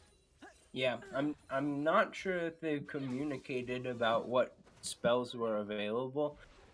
Because normally on Morgana you want to get your W at level 2, sometimes even level 1, depending on the situation. Obviously they went for the cheese. Hold on, that's Corn Doge getting locked up there. He said he has Black Shield in the time, so Corn Doge isn't knocked up, but it is still enough damage through that Ignite for Sugar to pick up that first blood. And Meanwhile, I don't know. Are they going to try to dive this? But actually, no. Straight up to the top side. Right back to the bot. No, apparently that gank coming through, and they will try to dive it, but I believe a kill's going all over the place. So that gank to the top side. Did come through, and actually, Yami didn't even take any damage, so no kill credit will go over to the side of JDK or any of Divine Ascension Emerald in that fight either. So really good stuff from both teams in those cross map play. Yeah, we're seeing a little more of a trade in the top Actually, side. hold on. Bleeding Wolves and Revon, like they're going after each other and straight over to the mid lane. The gravity field not quite landing a few there, though. Saturation flashes in with the pillar, and I mean, at best, that was going to be a trade of flashes because Dracula still has his. All the while, Saturation, I mean, his team is close behind. Dracula will flash away from that dark binding as Sugar is starting to join up here. So I mean, I'm trying to read the situation as what might transpire, but it's very touchy-feely from both teams so far. Just not quite wanting to commit to anything just yet, and it doesn't look like they will. Yeah, well, it seems like they want to commit to fighting, but they can't figure out when they win and when they lose. And they keep going back and forth between feeling like they're going to win and feeling like they're going to lose. So there's been a lot of tension out throughout this early game. Just look at the flash timers. You got Flash has been expended by Saturation, Corn Doge, Sugar, Yami, and Dracula already in this game in the first 5 minutes. Now with the Drake available, it'll be interesting to see how quickly that these teams want to prioritize. But with only 3 kills coming through and then 1 execute so far. Hold on, they're looking for the engage here. Sugar not quite landing his brand entrance, and well, I would imagine JDK would have had the Black Shield anyway to have kept his ADC safe there from any sort of CC. So had a bit of a meeting in the mid lane as well, though not much more. But with the Drake up, as you said, I mean, I would be very surprised if either of them started up here, as both teams should know that both junglers are in the same vicinity as each other. And you never know. Never know. Yep. Looks like both of the junglers just... Hold on, JDK might have been caught out here. Does have to flash away. So at the start of this fight, Corn Doge, that being said, on the side, will have enough damage though. Stays alive just to get the kill onto the enemy ADC. And meanwhile, Stunna trying to go in and find the rest of that damage. Does get the kill onto Corn Doge, but it is a 2-for-1 victory on the side of Divine Ascension. And with the Drake up, I mean, it doesn't look like immediately they're running over to it, but they should still try to take it, I would imagine. Yeah, but with the death timers this short, this early in the game, it looks like they won't be able to get there before Dracula. Dracula does have level 6 though. Yeah, looks like they'll just allow the recall to go through. Maybe it will be flipped on its head with KFCA having an opportunity to go towards this Drake on the resets. But in that last fight, Paradox Creator making good use of the leashed teleport. It's not unleashed yet, but just going to the bot lane tower and having an impact on the fight.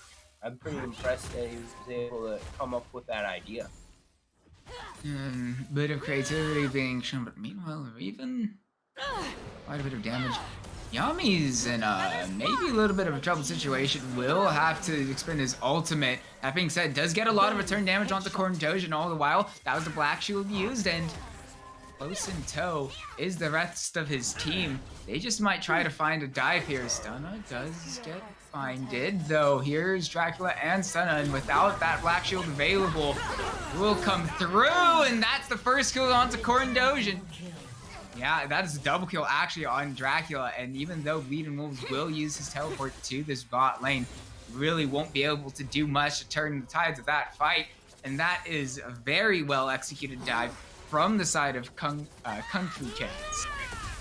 Yeah. On slicing Runeterra- Maelstrom will be used just to Just gonna clear the way. away. Never mind. I mean, I figured that's what it would be for, but I mean, you never know. The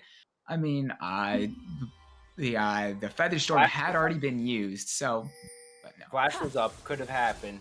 You're right. Could have, but no. But anyways, good dive execution there. Dracula able to come in with the Shadow Surge into personal space combination. That's so much of an effective engage of a fight. Sugar not able to connect on the grand entrance, but just didn't end up mattering all that much. Good aggro juggling as well. Wait, did Stun? I think Stunna got that mark. The Kindred. Let's check the marks. 3 marks so far. Do you know what they had before that? Actually, wait, I have to cut you off here. Call of the Forge God is used to try to clear out this wave as much as possible. Riverfield was used to top out this map. Though I mean, tower plating's still up, and that final plate can take so much damage before it really start to worry about losing any sort of first tower there, and still take quite a bit of gold into the top side of this map. That is Divine Ascension Emerald you're speaking about there. Yeah, interesting how it's come about that there's a lane swap as Bleeding Wolves kind of teleported into the bot lane and then just never left. And then on the reset, Corndoge and JDK ended up going for it. Hold on, Stunna trying to go for an invade, perhaps trying to maybe another mark. I don't believe so, but we'll have to use that Lamb's Respite, keeping himself alive. And well, I'm trying to recall if I saw any sort of major cooldowns. I think JDK did end up having Dracula out of Surge. I'm a bit hopeful with that, but I believe only the Ignite was used. However, JDK doesn't quite respect Reven's damage. Will be killed there. However, Ace in the Hole will finally come through, gets that kill. Meanwhile, Paradox Creator getting low, but not quite down. Saturation is there to stop it for now. Don't quite done just yet. Paradox Creator not quite avoiding the damage there. One auto attack from Sugar, one more, but yeah, the Ignite's just not quite going to be enough. Paradox Creator walks out with very, very minimal HP. Yeah, the invade not able to quite yield a kill there for KFCA. Not even able to get to the mark, so that's a little bit unfortunate there. A lot of investment put into that. But now we see the Crown of the Shattered Queen coming through from both mid laners, so both of them going to be a lot more effective coming through with the first item. A lot harder to kill as well. We saw the entire first tower got taken out by Corndoge. So Corndoge feeling pretty good, down a few CS, but making up for that with some kills. Yeah, but I mean how many plates are we looking at here? And actually, look at the take a look at the gold graph right about now. We had ourselves a nice Red Valley, but it started to come back up and started about to level out as really it's with the gold difference is within 100 gold, so practically effectively negligible at this point. Though we just might get a fight coming through here as Reven and Stunna in the vicinity may try to find an engage here before this Infernal Drake does come up. Yeah, Drake coming up in 10 seconds. Maybe not before as it spawns. Team, this has been a common theme I've seen around the Drakes. Both teams in both games. Yeah, your mic, Tiger, your microphone's coming. It's a bit strange Right now, well, your sound not quite coming through cleanly, but all the while, I guess this will be temporary solo cast, as that is Kung Fu Cats picking up the first strike there, and that's actually going to be the Call the Forge God missed, but straight up to the top half of this fight, JDK getting down to about half health. However, that was a bit ill-advised from Dracula as he gets the enemy support low, but not quite down. And all the while, Stunner will have to use Lamb's Respite to keep him alive for a little bit longer. All these health bars going low. However, Saturation does manage to stay alive, as well as JDK. So not quite finding it just yet, as that is the jungler finally going down as Yami flashes over, uses the Feather Call, does manage to get that in turn, and all the while that is another shutdown going on to JDK. So a very hectic fight, but overall I believe that is a 2-for-2 and a top tower being taken up by Paradox Creator. Yeah, And, so yeah. pretty close throughout that entire fight. Hopefully my mic is back to You're back. You're in a back. proper At least for state. now. All right, good deal. Shoot. And I cursed it. really I cursed it. It's no longer back. Damn. Well, we're going to sort that out and take a look over at the XP and gold, as for the first time, Divine Ascension Emerald have managed to pick up a significant gold lead for the first time. So right into that Red Canyon, into those Blue Ridge Mountains, and yeah, we're going to try to see if we can get Tiger back anytime soon. But for the time being, it is me. And a few things. Tiger, I heard you disconnect and come back in. Maybe we actually have a fight coming through. Sugar tries to find the swiftness into the grand entrance. However, Saturation's looking in a very out position. Not quite enough follow-up damage. Won't decide to go in. That one, Dracula does hold on to his ultimate for a better time. But yes, Tiger. All right. Hopefully you can hear me. I think well, now we might have a fight, so we might have to go. Oh yeah, we just might have something around this Herald here. Fights all over the place. Sugar does finally go down. Stunner going low. I must have not had Lamb's Respite available, as he's killed there without using it. Revon now finally uses the Call of the Forge God. Won't land any knockups there, and that is a very decisive fight going over in favor of Divine Ascension Emerald. That is a 3-for-0, and they're starting to, even though they had a fairly rough start to this game, they're starting to pull it back in their favor now. They look to perhaps close out this series in just 2. Corndoge though, Corndoge getting very dangerous with his positioning there, thinking he can take on Yami, and that's a shutdown going on to this Zaya, and another bit of gold into the pocket of this ADC, and you know Zaya does like getting up through a bit, and it wasn't actually that that's a lethality build that we were talking about potentially coming through early on, as that Gale Force is in Yami's inventory. But with the Herald being taken and used, that is another tower being claimed by Divine Ascension Emerald, Tiger. Yeah, I think that while it's not the lethality build, picking up that Gale Force instead of a Kraken Slayer is a lot more combat focused. So I definitely think that that is kind of an in-between for Yami here. Should still have some pretty solid DPS. And right now at 4-2 and 5, should be pretty confident going into any sort of 1v1s. We saw in the fight around the Drake that Yami just basically walked forward, Gale forced forward, and then ulted and flashed to reposition and get all the feathers in the right spot to finish off the double kill. And pretty aggressive play from him has definitely kept KFCA in this game. I actually don't know if this is possible, but can Zaya use the Gale Force active while she is in Feather Storm? I don't actually know. I mean, I would imagine she should be able to, but you never know with these things. Rito does get a bit strange sometimes, though we do have a Cloud Drake coming up in these next few seconds. Revon taking a lot of damage straight to the face as Saturation's looking to find the engage here. Called Forge God won't quite be landed, but as we were saying there, Lamb's Respite pretty much nullifies that whole entire slicing maelstrom, and so immediately at the start of this fight, it is 1 kill going over in favor of Kung Fu Cats.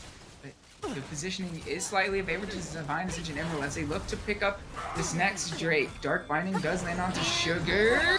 There goes back straight into the middle of it all. Sugar, however, won't quite have enough health. Orin Doge picking up the kill onto Revon, and this fight is really hectic.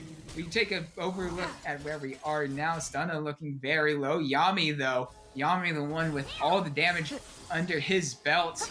Still at roughly full health and not done here just yet. I think that was a great job by DAE of dealing with the Shadow Surge coming in. It hit Corn Doge, and immediately JDK drops the black shield on top of Corn Doge, and then Corn Doge just leaves everyone else to get to an isolated spot, try to escape, using the Gale Force and the 90 caliber net, all of that to try to get out, and able to do so. So no resets come through for Dracula. And the fight goes even, so it's not like an optimal situation because at the beginning of the fight, they kind of expended all of Bleeding Wolves' utility and weren't able to pick up anything there. But an extended trade 3-for-2 in favor of KFCA, so pretty close on the lines, well fought from both sides. But now Soul Point coming up for the side of KFCA, so they've got to wait 5 more minutes, and then they have their opportunity to take control of this game. Yeah, and I mean, it is a Cloud Soul, and though the movement speed it always feels nice, I think in terms of the composition they have, they don't really. The side of Kung Fu Cats don't really have that one champion that's like, yes, they press hard, they go fast, they win. Not something like Olaf or Diana level of benefits from it. So what about Rakan? His ult is literally Rakan, true, but I think Rakan usually layers his ultimate immediately with a fight as we come through. Swiftness there. We'll knock up a couple, and there it is. The cannon does go down, though, with a bit more damage coming through. It won't quite matter, as that is a lot of kills going over in favor of Kung Fu Cats. Currently a 3-for-2, but JDK's low, and with Dracula and the rest of the Kung Fu Cats close and toast. Stunna won't quite find the damage onto JDK, and actually on the back end of this, a little bit dangerous. Took quite a large chunk of damage. They gotta start Baron? They are going to start Baron. They should be able to take this really fast. I mean, they have Kindred and Xayah here, with both live members of Divine Ascension Emerald having to recall. I don't imagine there's much that they can really do to stop this. Dracula actually might need to look out for his health bar there. We'll walk away. That is the Baron claimed. Yeah, good execution there. And I wanted to go right back to the last fight and say, for Yami, that was a huge fight. The positioning was perfect, right on the edge of not getting hit by the slicing maelstrom and not walking into the rest of the team around the corner. Now we may be in trouble. Hold on, Stunna will be hit by the pillar. Lamb's Respite does come down. Not quite sure if that was completely necessary as it comes through. None of his allies or himself managed to really get any value out of that Kindred ultimate, so it being available, really good use, really good bait of the abilities there. That is a lot of cooldowns being used by the side of Kung Fu Cats. 3 major ones, so obviously the Ram's Respite and Call of the Forge God, and if I believe, if I saw correctly, Sugar also used the Swiftness, so it stands. That is 3 major ultimates not going to be available for Kung Fu Cats for the next few minutes. However, Saturation looking to live a bit dangerously. I really don't mind blowing those cooldowns at all, actually. Now here we go. Doge will be knocked through. There's enough damage to go through that black shield. Now JDK will burn his ultimate to try to slow them down, but it doesn't seem like it'll be enough. They do manage to turn 1 kill back onto Revon. And so it's currently sitting at a 1-for-1 between these two teams here, and with health bars very low for both teams, I would imagine that both might try to find something, but overall we'll probably both just side against it. Yeah, I was just about to say I didn't mind all the cooldowns being blown because the Drake spawned about 2 minutes from when all of the initial ults were blown before Dracula went in with the Shadow Surge. So I think all of them should be back up except for maybe that ult from the mid laner for KFCA by the time that the Drake spawns. And that's really the next big objective that they want to take a fight around. They're looking to finish off the Soul. Still trying to utilize this Baron buff to get a little bit more of a push going in. They were able to pick up that mid tier 1, so that will kind of unlock going for some extra vision plays around the map. It's a lot easier to chase people down trying to go retreat towards that turret line without that outer turret there. And now they should be in position to take this Drake potentially. They might need a steal to come through from saturation to stay alive in the Drake count. Yeah, but there's a dark binding coming through, and actually that is a Kindred getting very low. Actually, no, it's Dracula getting very low. Lamb's Respite will be used to keep him alive for now, though. So one major cooldown having been used right at the start of this fight, and Rayvon, I mean, he's looking low. Dracula also not looking very healthy, so that'll give Kung Fu Cats a tough Well, time. Bleeding Wolves is looking for Divine a Ascension. Yeah, I mean, we see Bleeding Wolves, as you said, looking for any sort of flank. He still does have Flash available, though. A bit of nerves, still a bit of nerves between these two teams. Not quite sure where everybody's positioning is. However, Dracula did have teleport available, so we'll recall and restore his health and mana there. Dragon is started up. Stunning now reveals his location. Moving around this Drake. Flash in from Bleeding Wolves, trying to find the Slicing Maelstrom. Will land the kill onto one there. However, Stunning does manage to find the Drake. Will get the soul, but as a result, back in this fight, it's currently sitting at a 2-for-2. Yami, Gilbert Zin finds another kill there. And I mean, we know Zai is fed at this point, but god damn, that's a lot of damage. Yeah, Yami carrying the fight once again. And it was super important there. Look at Dracula's health bar. It was below half when he recalled. So getting that recall off and then teleporting back in made a big difference in the fight. Stunna as well able to secure the Drake for the side of Kung Fu Cats Augusta. That means that they've got the Cloud Soul now. And a 2,000 gold lead at this point in the game means that they should have a pretty good advantage for the remainder of the game. Take a look at that total gold, though. Yami has 3,000 more than any of, and then the next closest, which is Skarndosian. Oh, I mean, really, kind of got a good demonstration of what that looked like in the last fight. He's also sitting at level 15. I believe that is the highest in the game. And a quick search, yes, that is indeed highest level in the game. Yami looking, I mean, obviously he's going to be a major competitor for these few upcoming fights. Baron is up in 50 seconds, Tiger, so perhaps we'll be able to see more. Never able to get that big slicing maelstrom off yet this game. I think that a lot of the time it's just been kited out. It's been blocked by the Lamb's Respite. I'm keeping my eye out, though, because just one can change the whole momentum of the game. So Bleeding Wolves definitely is still on a pick that has to be watched out for. Kung Fu Cats Augusta, though, doing a good job so far, making sure to avoid getting one shot for their entire team by it. We'll see if they're able to continue with that. Yami's been a pretty big carry so far, so I'll be watching to see if Divine Ascension Emerald can sort of lock it down. I mean, it's hard to do with that Featherstorm available, especially Very difficult, yeah. But gotta find a way to stop Yami from carrying all of these fights this hard. I believe, yeah, that's Kindred sitting on 12 marks of the Kindred as well. So Hitting that point, I believe it's every 4 that it gets a damage and range increase. No, but straight up to this. I believe it's every 4 marks, right? Is that I think it's the first one's 4, and then it's every 3 after that, but I'm not 100% on that. Well, either way, Stun is still sitting on quite a few himself there, so it can't be completely ignored. Whatever. Which he might be able to output if given the space and time to do so.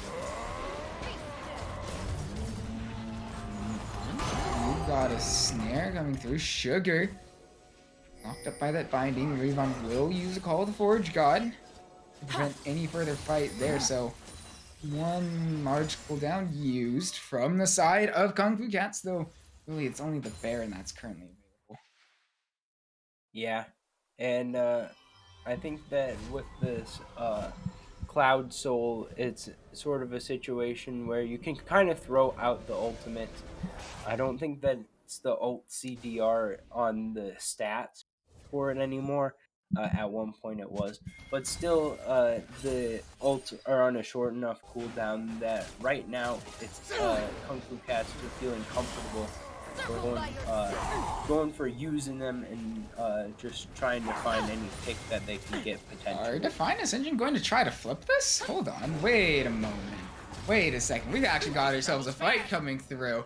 That is Stunna getting locked up by the Dark Binding, but meanwhile, as soon what looked like Divine Ascension trying to start up this Baron has quickly turned around, and with how fast Kung Fu Cats can take these neutral objectives, they're just back off here. That being said, the engage trying to be found from Divine Ascension, but I don't believe they'll have enough because the Slicing Maelstrom will come through. But as we said, Lamb's Respite doing so much damage there. Yami held onto that Feather Call for God knows how long, and that will be Saturation flashing away, staying alive here. Paradox Creator not quite getting knocked. Not quite sure how Saturation went down there, but either way, that is yet another kill. That is a 4-for-1. Going over in favor of Kung Fu Cats, and with this Baron available, I do believe they should be able to take it without any sort of contest. And another high-value Lamb's Respite from the side of Kung Fu Cats and Stunna. It was one thing that we pointed out at this, even in draft, and well, it's really coming through so far, and especially as we've gone later on in this game, Tiger. Yeah, that was about the best one that I've seen. It was a 5-man, it seemed, but then Yami was able to get out with a flash, and that meant that all of a sudden Yami is still full health, despite the fact that it looks like everyone's got low health bars. And the rest of the fight, Yami's just setting it up, putting down a triple kill, and as you said, 4-for-1 on the fight. We'll see now with the Elder coming up, if there's a chance for Divine Ascension Emerald to fight back. I mean, I'd imagine that DAE would have to pretty much just try to flip this here. Thinks that I'll knock up for a little bit, because I mean, without this Elder Drake, they probably just it would take Kung Fu Cats. It would be due to Kung Fu Cats' misplays. Really, the only way that they lose without taking this Elder Drake. At least I would believe that to be the case, as that's quite a bit of damage going on with JDK. They're just poking each other out a bit here. Revon. Do they have? I'm not sure if they have vision on Bleeding Wolves though. Bleeding Wolves, they will see him now at the very least. That I think that's an early Gale Force used from this Caitlyn, and on the side, Sugar trying to find the flank there. Just won't get it now. And Slicing Maelstrom is actually back up. Yami will get the kill before Dracula goes down. So what looked like a very good Slicing Maelstrom actually turned out to be largely in favor of the side of Kung Fu Cats. Lamb's Respite will keep 3 alive. However, Revon will go down, and so will Stunna, even though he managed to keep him alive with that Lamb's Respite, and with 4 alive on the side of Divine Ascension. They will claim that Dracula. Yeah. The Elder Immolation. Oh, whoops. Dracula is killed by that Ace in Hole on the back end of that fight. And with 3 members down of the side of Kung Fu Cats, with not much available on the map for Divine Ascension, they're just going to have to try to fit this one out to the best of their abilities. The pick on the Sugar at the beginning of that fight was so huge because that meant that a lot of the engage power that's guaranteed, you go for the quickness into flash into knockup. You can't really avoid that, but with all that gone, now it's a 5v4 that you can work with, and Bleeding Wolf's able to take the health bars low, as he pretty much has in all the fights. But this time it's followed up by the Elder Drake being taken down and 2 more kills come through. And Divine Ascension Emerald able to win out on the fight. Now 4 members have the Elder Dragon buff, and they should be able to use this to leverage at least taking out the last tier 2, I would think. And it's also, I'd also say it's semi-important to mention that I've just checked through the chat that 1,400 gold was gained by Divine Ascension Emerald just on objective bounties alone. So they've managed to close this gap and to make it practically negligible, at least on gold, between themselves and Kung Fu Cats, as we saw probably about a minute ago with the gold graphs getting shown once again, as it looked like a roller coaster there, like honestly like a one that would look fun to ride. However, I think these two teams posturing around and looking like they just both want a 5v5 in this mid lane now. Yeah, if we get a short second before the fighting all breaks out, I did want to mention that with the gold being evened up, you still have to look at how it's distributed, because still right now 5,000 advantage in the bot lane for Yami, but in the mid lane it's Paradox Creator with about 4,000 advantage, and then the rest of the map pretty even all around. So we'll be looking to see if Paradox Creator can carry out the fights after quietly growing this large lead over Dracula. Got ourselves a potential death bush. Sugar getting very close to it. They do have a pink ward in on that bush, and so Yami might not see it coming. Yami goes down. That is a massive shutdown going on to this victor at the start of the fight. Sugar also trying to find something at the back end, but without their biggest carry in that fight, that's 2 for nothing in favor of Divine Ascension Emerald. With the wave pushing in, they might just look to end. All your gold is dead. How are you going to defend the base? They'll have to find a way. Dracula's got the Shadow Surge. They've got some good AoE abilities, but is it going to be enough? We'll see here as Call of the Forge God is used. Lands a knockup onto one. Not quite able to fully clear out that wave. And that's the first Nexus turret going down, and another objective bounty being obtained by DAE. Though I don't believe they really have much else more. They still look, I mean, yeah, you know, Yami, you don't have vision there. That jungle's not quite yours, and he's managed to pay for that one mistake. Yeah, also unfortunate that Stunner wasn't quite in range yet to go for like a Flash Lamb's Respite and try to keep Yami alive. It was just like a catch. And for all of the 5-man slicing Maelstrom, that's quite low though. He's holding on to that. Smite, and we'll actually force the Lamb's Respite out of Stunna. We'll claim that Baron, and for all 5 members of the side of Divine Ascension Emerald, so they're looking quite good to not only just end this game and the series, as they have now regained their gold lead. As look at that gold graph over time. That is quite the journey that we see there. But yeah, it's like our journey from last game almost, I would say, going from pretty heavily in favor of Kung Fu Cats Augusta to swinging back over to Divine Ascension Emerald. Now, I still think that it's a very close matchup right now. We're going to have another Elder Drake coming up here in just about a minute.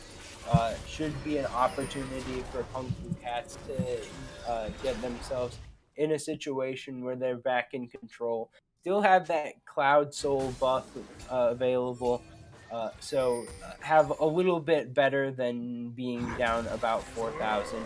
But Ravon could be in trouble here. John will be snared up. He's still looking. I mean, he's got all the health available. Will use the exhaust there, but has the ability with that unsealed spellbook to get his flash back, so won't really worry too much there. But another death wish. Stunna with one auto attack actually did quite a sizable amount of damage with JDK, and they're actually looking to take the rest of this fight, and there it is, straight into the back, shut down onto Caitlyn, and slicing Maelstrom isn't enough to take down Yami, and that is two members at the beginning of this fight already taken down from the side of DAE. However, Paradox Creator will find one in return, and they have quite a few really low health bars on the side of Kung Fu Cat, so this isn't quite completely over just yet for the side of Divine Ascension. Yeah, Yami's full health. Don't quite know. Dearie me, Saturation did not quite see the enemy team sitting behind that wall. Used the blast cone to pop over there, but it was not the safest hop ever, and he is now down. And with the Elder Drake going over to the side of Kung Fu Cats, I mean, this game has been whew. It's been something. Series has been this way. It's back in its fourth, and it's going each way. The objectives are falling. Elder Drake for each team this game, and Kung Fu Cats now have a chance to try to close in on the base for themselves. Now, mid inhib was the target that DAE decided to go for when they had their advantage.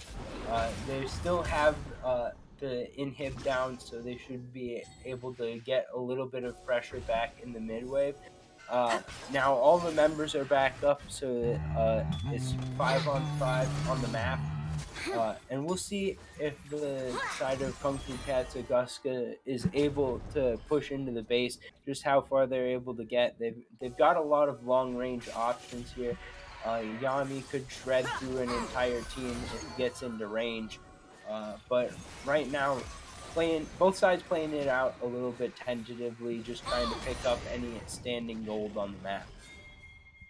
Yeah, and especially, I would say especially Dracula, as, I mean, sometimes you forget minions exist, it happens. That's the best of us sometimes. More and more, actually, Call of the Forge God is used and actually interrupted by the Frozen Pillar of Saturation. So that is one fairly large cooldown unavailable for now on the side of Kung Fu Cats, and that will be available for them for the next. I mean, it has to be on a tiny cooldown now, surely, right? It's 70 seconds. So. 70 seconds. So yeah, just over a minute, but that is perhaps a window where maybe a slight miscommunication, maybe an error of judgment that is found on the side of the Divine Ascension Emerald to Kung Fu Cats just might be what they need. But yeah, Kung Fu Cat's hard committing here to the mid lane right now, not looking to push towards that mid tier 2 or bot tier 2 that they have a wave kind of setting up for, but it looks like they want to dive. They might try to find it onto JDK, who's already taken a lot of damage at the early part of this fight. He's probably going to go down. That is Dracula putting on the first kill. However, that slicing Maelstrom does do enough to get 2, and straight away, it's 2-2 at the start of this fight. Yami gets the kill onto that Kinnan for now. Ravon will have to call the Forge God back. That was Doge flashing into that there. Ravon now down to, like, probably, 200 health now on that Ornn. Will probably have to look to walk away. Yami, however, is knocked up by that Frozen Pillar, but he just does so much damage, gets that return kill onto the enemy Caitlyn, despite the fact that it was the decision of Divine Ascension to try to start that fight themselves. Yeah, Divine Ascension just take the Elder buff wearing off as the go button. But as it turns out, Stunna was able to set himself up with the Lance Respite. It was a good slicing Maelstrom coming out from Bleeding Wolves there. Able to pick up a couple of kills. But on the back end of the fight, Yami is just cleaning it up once again. 16-3-12 on this Gaia. Able to make it a numbers advantage. 3-for-2, I believe, on the back end of the fight, as Yami is able to pick up another kill. and they're able to Even break in the saturation, say hello to each other a bit there. We might have a fight coming through just now. That pillar's in a very dangerous spot for Ord. So very peculiar use of the frozen pillar, but just back away from that now. And look at how fast that Kung Fu Cats take this Baron. Yeah, That is wow. Eviscerated. Absolutely eviscerated. objective bounties coming back around at 43 minutes.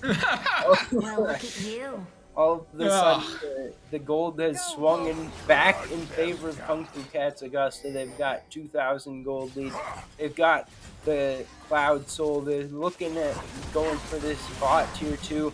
Maybe set themselves up for the bot tier 3 as well. They've got a wave. They've got the Baron buff. They've got the power to siege. We'll see if they're able to make it happen.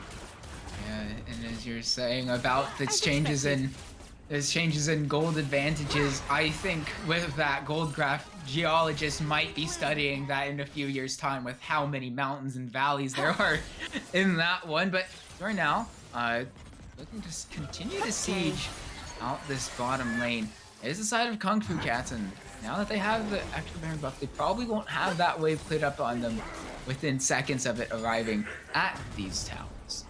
Yeah, and the difference between this and when they had the Elder buff pushing towards mid is that now they've got super minions coming into the base through mid lane, and those have to be answered as well. So it's a lot more difficult for DAE to keep up with all of the areas of pressure that Kung Fu Cats Augusta have at the moment. And it looks like they want to parlay this into another Elder Drake. I think they might just try to death bush this one, in all honesty. I mean, they have completely denied any sort of vision from Divine Ascension Emerald. Well, they have jumped over into the Dragon Pit, so perhaps, maybe not. Dracula and Sugar find a little bit of damage onto Saturation. Knocked up by that Black Shield, and as a double teleport comes through, Slicing Maelstrom is completely nullified by that Lamb's Respite. And though he does stay alive long enough, his Bleeding Wolves through that Zanya's, and that's immediately double kill for this Victor. And actually, it is a very well executed fight in favor of Divine Ascension Emerald as this Caitlyn picks up another kill there. However, Yami is still the one that's left alive. So even though there's only one member of Kung Fu Cats left on this map, you have to say it's by far the most valuable member of Kung Fu Cats left on this map as Saturation. Yeah, that said, Yami can't take the Elder himself because still dealing with Saturation on the map. Looks like you thought about it for a second there, but nah, you don't want to go against Smite. No matter how fed you are, you're not going to be able to out-smite a Trundle right now. Hold on, Yami will know, finds Saturation, probably knows that he's alone, will use the QSS to try to reduce that slow. Frozen Pillar will do enough, though. Yeah, able to escape. And now both teams about ready to go back onto the map for another fight. And every time it can be a game-winning fight, but these fights keep coming up so close that neither team is able to end off of them. Yeah, and actually, if we take a look at the teleports, Revon and Dracula both have their own. The last one, however, it looks like all 5 members of both teams will immediately start to head towards this Elder Drake, which I find a bit confusing from the side of Kung Fu Cats, as they do have 2 of those teleports available. We saw them last time around. Divine Ascension tried to double teleport onto the same ward. We got to fight straight away. Saturation going low, Saturation going down. Instead of picking up that kill, Bleeding Wolves trying to find Slicing Maelstrom, does get a couple there, but however, Dracula on the back end that finds the rest of that. Yami, though, looking low. Actually, all of the side of Kung Fu Cats looking very low. Dracula just might sacrifice himself for his ADC, and with that, it just might be Divine Ascension Emerald picking up the Elder Drake here. Yeah, it looks like they may come for a re-engage though. We'll see if it works out. Yami's full health again. Yeah, got extra life steal. Oh my gosh, that is a ton of damage from Yami. Picking up 2, picking up 3. That is, oh my goodness me. And that is Yami picking up the triple kill there, and the Elder Drake very suddenly. You know this guy's full build, but man, that was a ton of damage coming through, picking up 3 kills there. And so, with really only Bleeding Wolves and Saturation coming up soon for the side of Defiant Ascension Emerald, I don't know. I don't think they'd be able to end this. It's Yami all the way. Yami It's carrying Yami. out the last of the fight. A triple kill comes through. The third Elder Drake of the game goes over to Kung Fu Cats Augusta. And as long as Yami's alive, you can never count out KFCA. Yeah, you really can. And even though it's a really favorable start to the fight for Divine Ascension Emerald, I mean, Yami, that's just the story of this match. Is at 21-3 and 14 Zaya, and wow, there's nothing else to say than wow when it comes to how well Yami's been playing this game. Yeah, so now they gotta use the Elder buff to finish off the game. I think the Elder buff only on Revon and Yami, so we'll see if they're gonna be able Really, that being said, if there is one person you want to nominate, it is Yami. Now tries to find grand entrance from Sugar, not quite landing any CC. This fight, and we'll see the amount of wave clear that the side of Defiant Ascension Emerald does have. Well, he's the call as the Forge God, but as he's binded up, can't really use the second part of that one. No knockups coming through, and a lot of wave clear from mostly Paradox Creator, but not only him. You also have Born Doge as well, but overall, just kind of back away from this one as Baron is now back live, and as we've seen multiple times just how fast that Kung Fu Cats can take these neutral objectives there. It's already down to half health, jeez! It's gone. This is gone. the fourth It is Baron absolutely of the gone. game and all of them have been picked up by KFCA.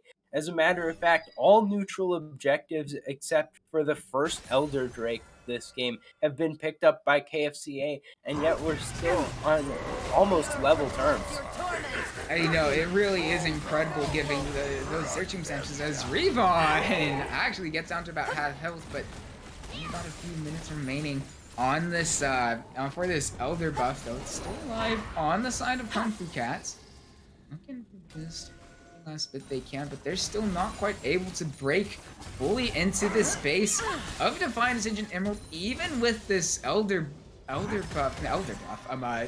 buff coming through and these empowered minions. It gotta imagine that one of these points they finally break in, and when they do that, they can then end the game. But they're really struggling to find a way into the base of Divine Ascension Emerald.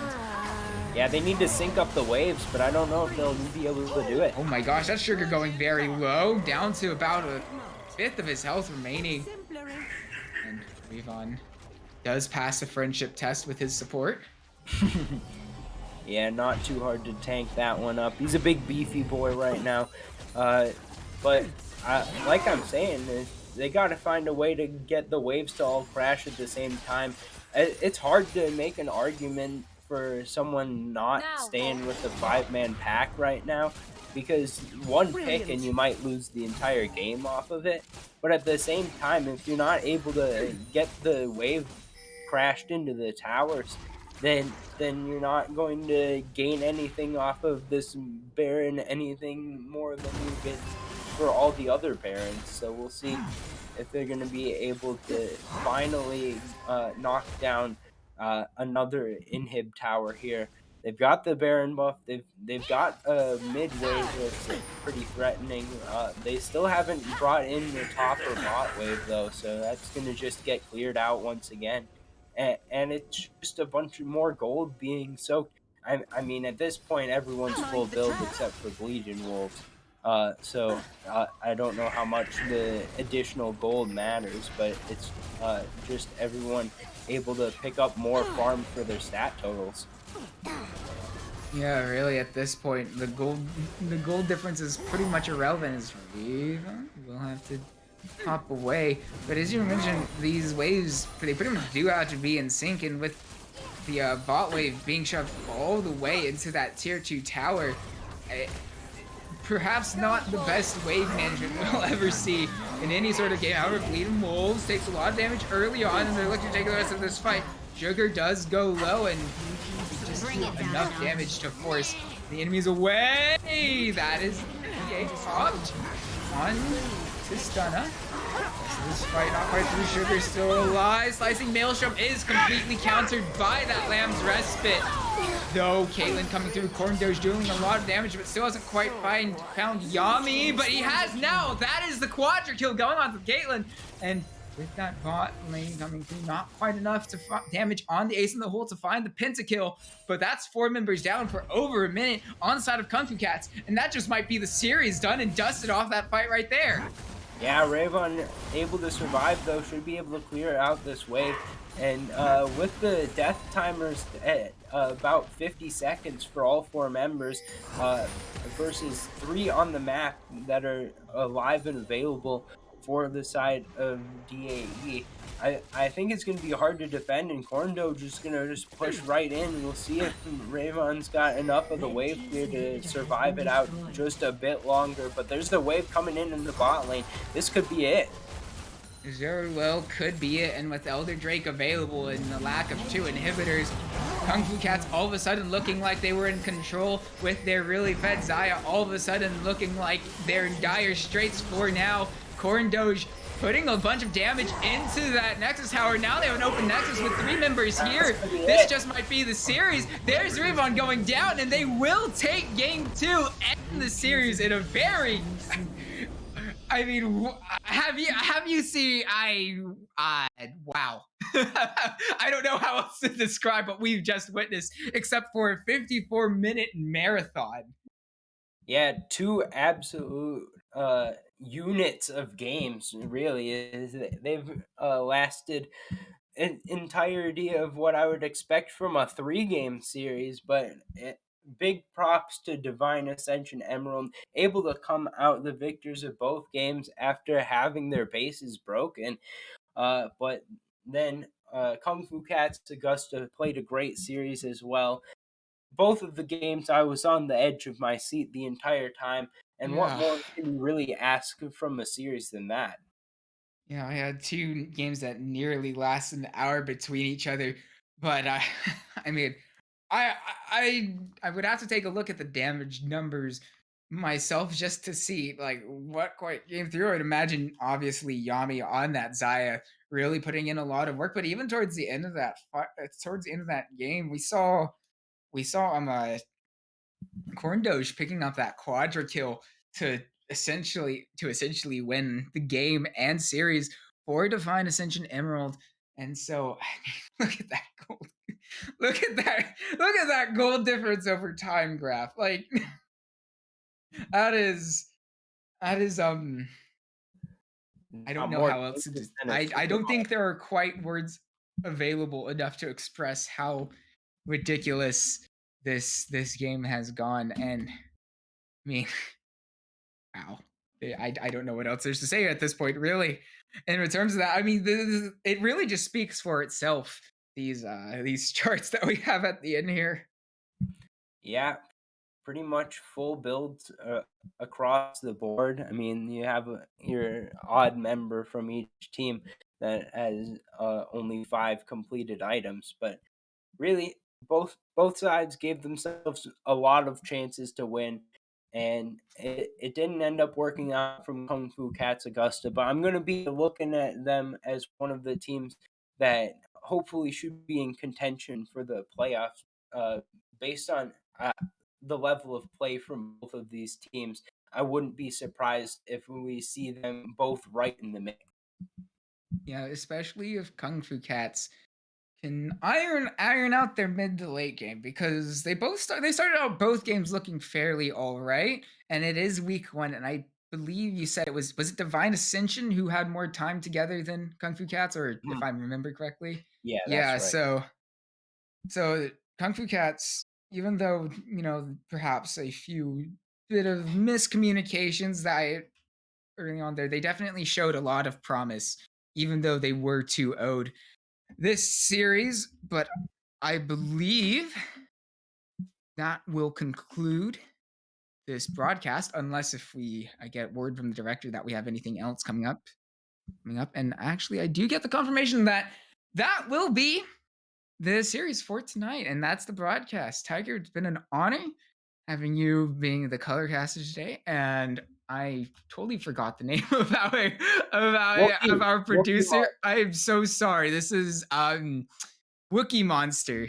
Thank you back there behind the scenes putting this all together, and everyone at Runeterra Academy and everybody viewing this this marathon of a series. And we'll see you tomorrow. And I need to check which series it is tomorrow, and I don't actually remember which casters It's are coming through. it's Mint Gaming versus who was it? I think that it was Omega Titans.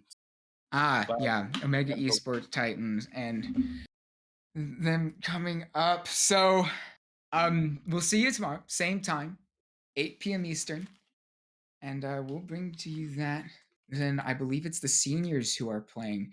We got ourselves the highest, most top tier level to look forward to, Tiger. But until then, we're signing off.